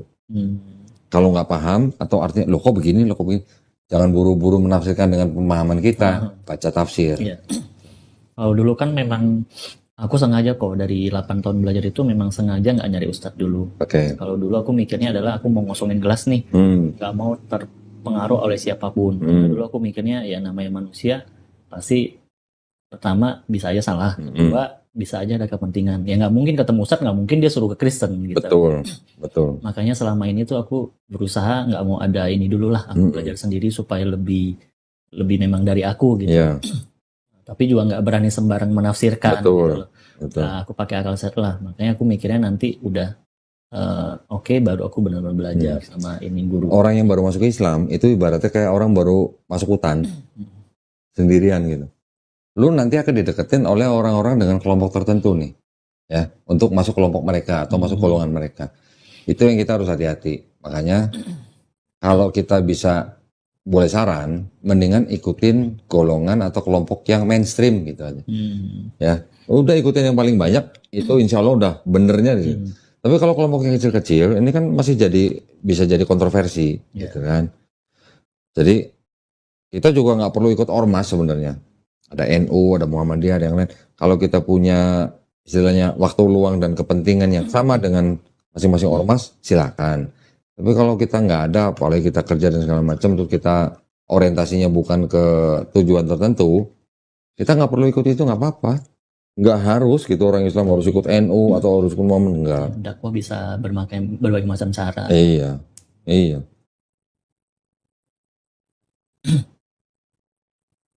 Ya, aku lihat ini nih. Ini kan kita baru geser-geser nih. Semalam sampai jam 2 nih kita geser-geser. Itu tadi komputer di sini, kita pindah ke sono, sofa di sono pindah ke sini. Makanya belum sempat dipasang.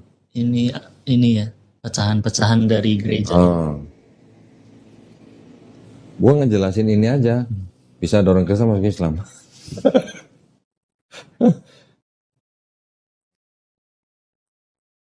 Dari sini aja kita bisa ngeliat gitu betapa ruwetnya Kristen. Belum lagi kitab-kitabnya. Nanti ada kitab khusus LGBT. Nanti kita coba. Yang warna-warni itu ya. Pelangi.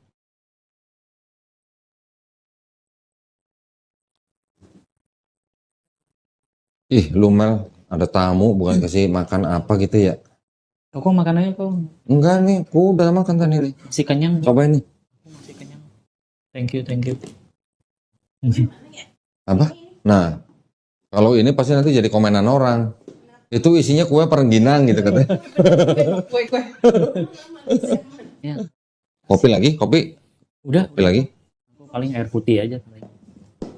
Makasih Kom.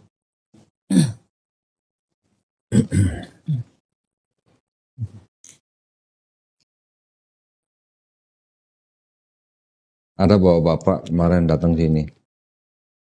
Udah bersahadat, istrinya kan belum mau. Memang mereka udah rencana mau cerai sebenarnya. Tapi ketika istrinya dengar suaminya masuk Islam, si istrinya langsung berusaha bawa suami itu ketemu pendeta. Jadi suaminya lapor ke saya. Kok saya mau ditemuin sama pendeta ini? Pak, kalau bisa pendetanya bawa sini sebenarnya. Kalau bisa janjian ketemu di sini gitu. Ini lagi rencanain dia mau datang sini. Udah berapa kali pendeta datang sini? Itu salah satu yang saya edit 8 jam itu juga boleh dikatakan levelnya udah kayak level pendeta.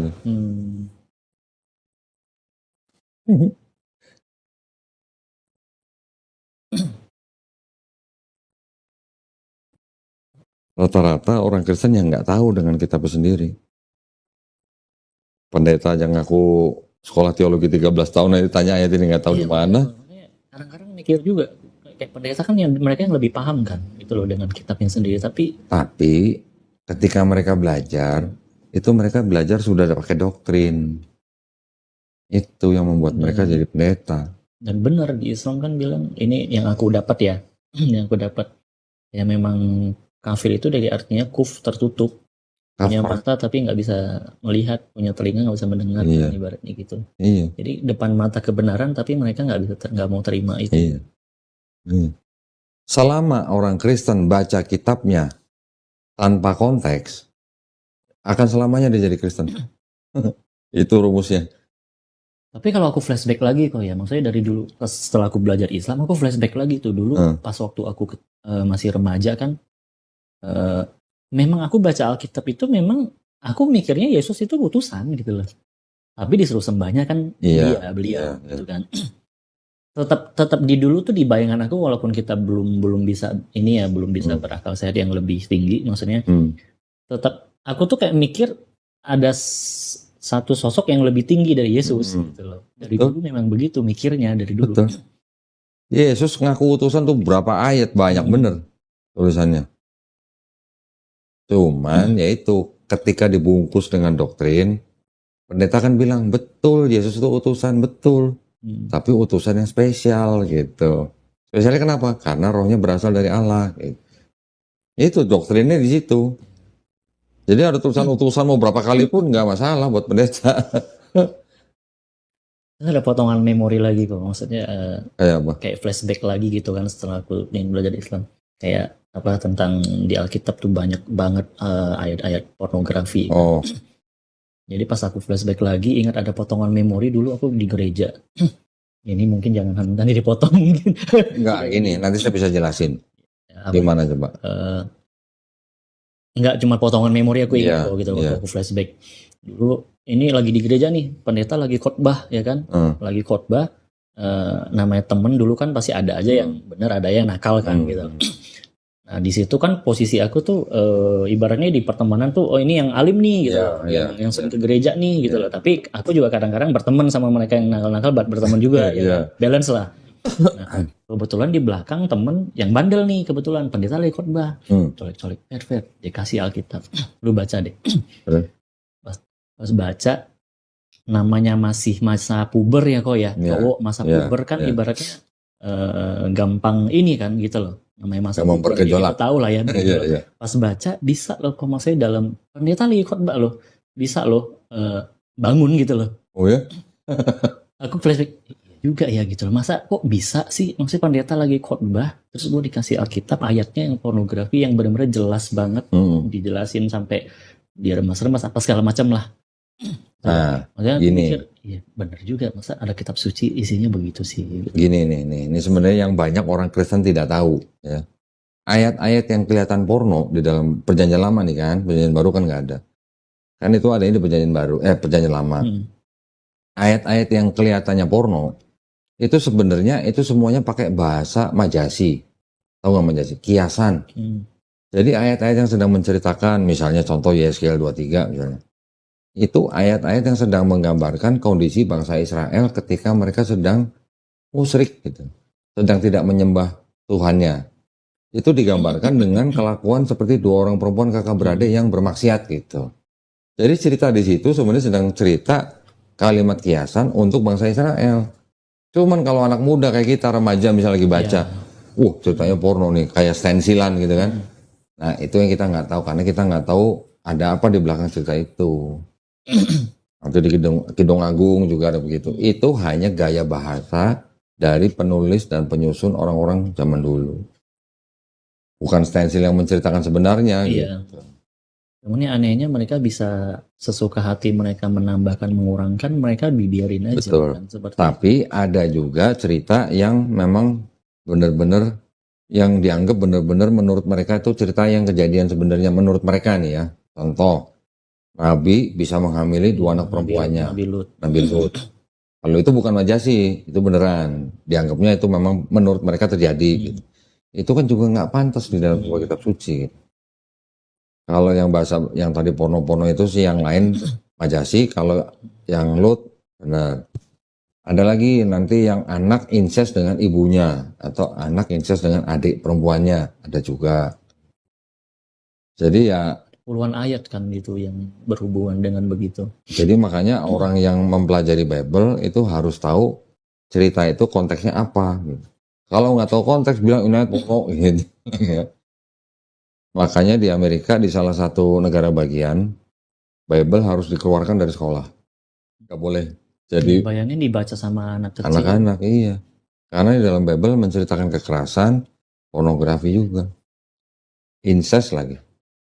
LGBT lagi. LGBT juga ada. Sampai Bible bisa diedit. Tuh, Bible LGBT.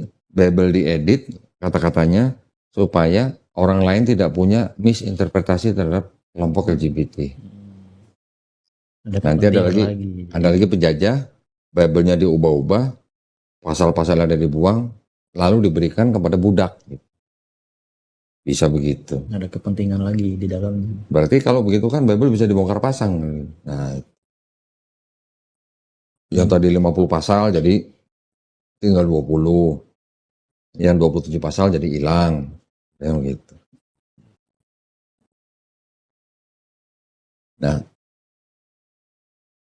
dari sekian banyak itulah makanya kan nggak bisa kita anggap itu sebagai kitab suci. Gitu. Dicobain dong, Fer. Iya kok, masih kenyang beneran. Nanti aku cobain kok. Jadi bulan ini baru pertama kali puasa atau sebelumnya pernah? Baru kali ini sih. Baru kali ini. Baru kali ini. Dari tahun lalu niat tapi nggak jadi Belum lagi jadi. gitu loh. Tahun ini diniatin. Seharian nahan ekos gimana? Bisa. Oh bisa. Alhamdulillah. Tadinya ngerokok kok, ngerokok bakar. Oh, Ngerokok bakar gara-gara IQOS rokok bakar aneh. udah ukuran. Oh udah beda ya, udah nggak bisa ya? Rata-rata juga temanku yang IQOS gitu sih kok. Gua enggak loh. Rokok bakar. Gua ekos Mesti iya, di- rokok iya. Mesti di ini kok, di apa? Sebulan 2 bulan. Aku masih rutin. Aku masih ngajarin. Gua mau udah berapa bulan? Hah? Gua udah berapa bulan? Rasanya nggak aneh. Tetap aja bisa. Tapi temen yang lain rata-rata pada bilang ujung-ujungnya rokok jadi aneh. Ah enggak. Enggak, gua sama aja. Terutama kalau habis ngopi, nggak bisa kalau ekos. Harus rokok bakar. Tapi biasanya ini tetap apa kadarnya beda kan, masih 2 batang biasanya kalau yang udah perokok beratnya masih 2 Iya. batang. Ya, pengen berhenti juga sih ini sebenarnya. Cuma, Kalau gua lagi ngurangin. ya kalau nggak mau nggak habis kok. Iya memang. Jadi rokok bakar udah nggak bisa, Ferry. Bisa, cuman rasanya udah aneh. Oh. Kalau nggak ada IQOS misalnya ya udah mau nggak mau ngerokok. Oh ya kok ini aku kan tanggal 16 ini aku berangkat ke Swiss Italy. Nah untuk puasanya gimana? Ikutin jam sono. Ikutin Berat ke loh. sana. Berat loh. Bener. 20 atau 22 jam gitu puasanya. Tergantung di sononya tuh mataharinya gimana. Tapi ada juga yang mengatakan boleh mengikuti jam puasanya di Arab Saudi. Mhm. Ya. Tapi gimana ya ngaturnya? Yang paling aman sih ngikutin jam sono lah.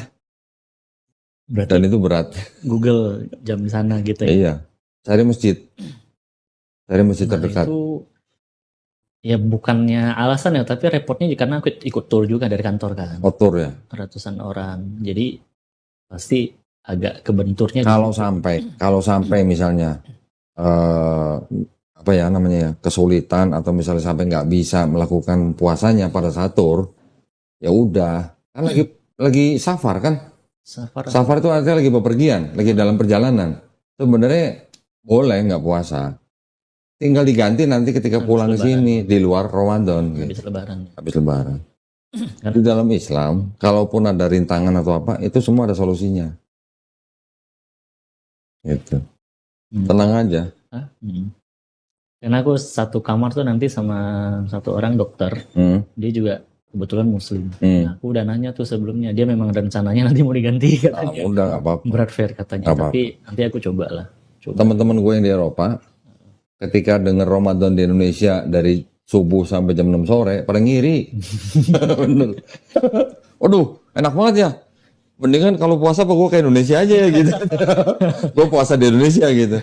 Karena memang berat di sana. Sampai ada yang 18 jam, 20 jam. Baru buka, udah langsung terawih. Begitu terawih udah langsung sahur. Begitu sahur langsung puasa lagi. Memang berat. Di Inggris juga berat. Ya Allah, newbie ya Allah. Newbie. Gak apa-apa lah. Gak apa-apa. Gini. Jangan terbebani dengan ketika baru masuk Islam terus harus istilahnya ya memang sudah terbebani, tapi gini, orang yang baru masuk Islam itu seperti orang yang dapat grace period lah. Ya, grace period itu artinya apa? Ya artinya amalannya belum diperhitungkan gitu. Tenang aja. Dan ada solusinya gitu. Misalnya nggak bisa melakukan pada saat sesuatu waktu, ya tinggal diganti di waktu yang berikutnya. Gitu aja. Apalagi perjalanan. Dalam perjalanan, apalagi Swiss udah jauh begitu. Itu hukum perjalanannya udah Masih jalan. ininya juga kan, jadwalnya kan udah mesti suruh jalan ya jalan. Jalan. Ikut bus. Ya udah sholatnya di jamak kosor gitu. Mungkin nanti aku boleh tanya-tanya juga sama itu ya, Boleh. dokter itu. WA gue juga boleh. Yang bisa gue jawab pasti gue jawab.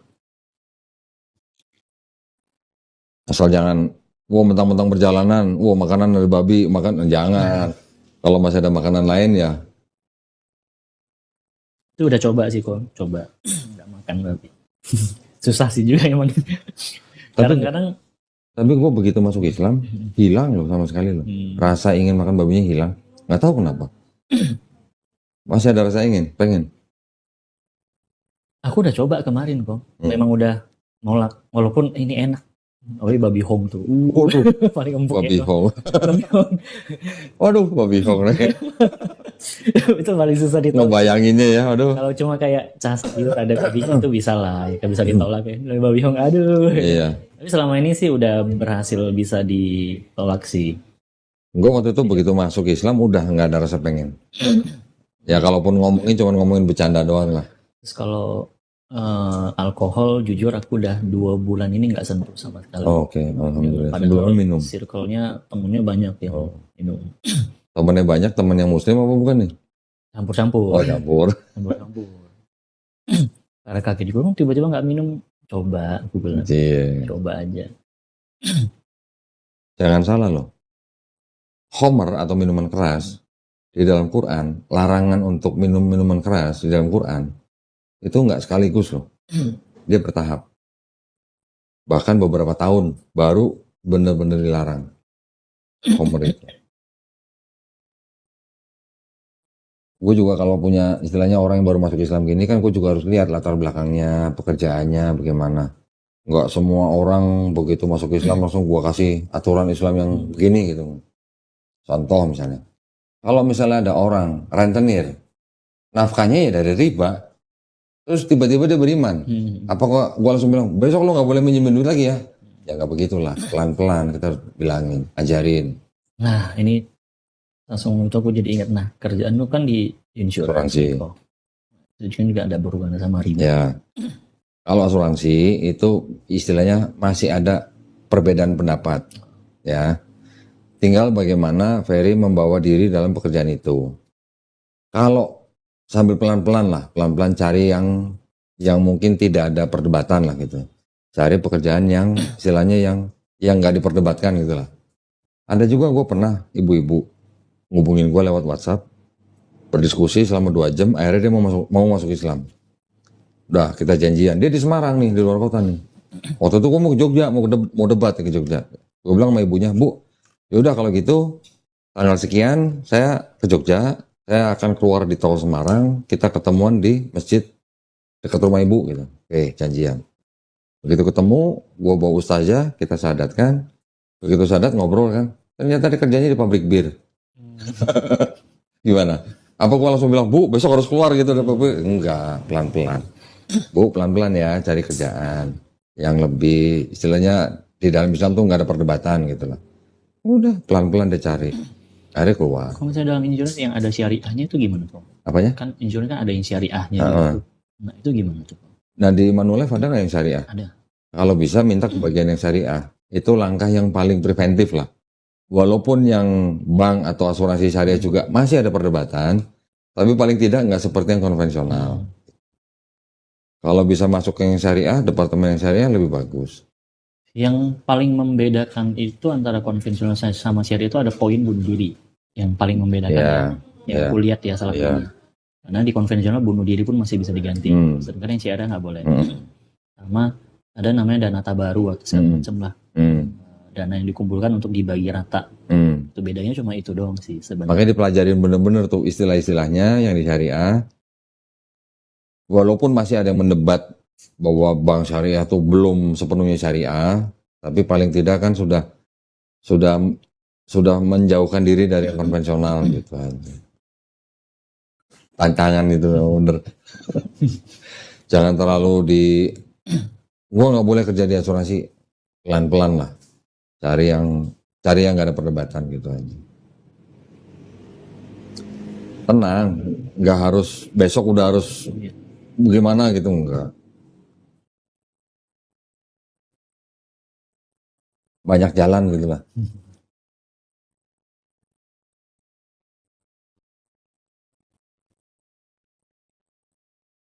Bahkan yang bank konvensional sendiri masih ada ulama yang mengatakan bahwa kalau nggak ada bank konvensional, ya ini kita bicara nggak ada bank syariah nih. Kalau nggak ada sistem perbankan yang seperti sekarang, sistem apa yang ada? Kan juga belum ada penggantinya gitu.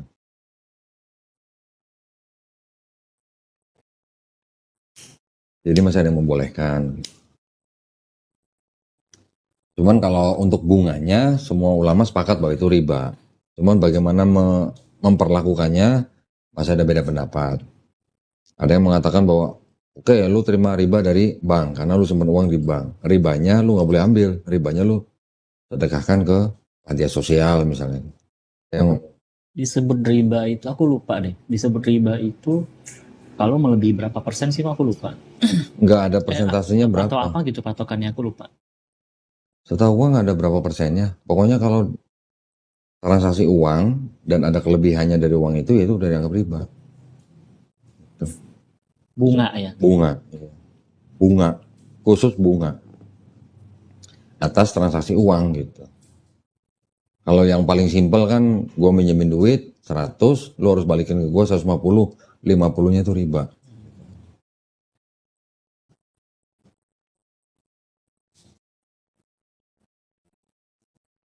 Nyicil kredit gitu kan juga semua masuk riba kan. Itu juga masih ada perdebatan.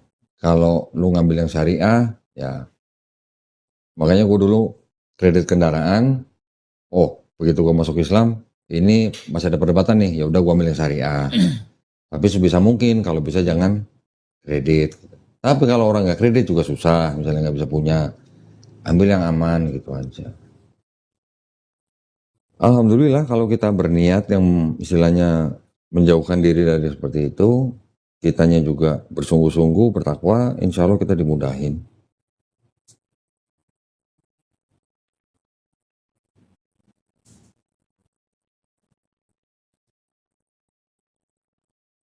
Kalau mau dibilang jalan hidup, ya Islam lah udah. Karena nggak ada agama yang punya aturan selengkap Islam gitu. Itu aja. Benar-benar diatur sedetail-detailnya. Dari mulai orang lahir sampai mati, dari mulai orang bangun tidur sampai tidur lagi. Semua ada aturannya. Karena itu juga Islam agama yang paling banyak difitnah. Gitu. Kita dengarnya Islamofobia. Pernah dengar Kristenfobia? Iya. Nggak pernah kan? Nggak ada. Karena Islam itu yang membawa moral dari mulai keluarga yang paling kecil.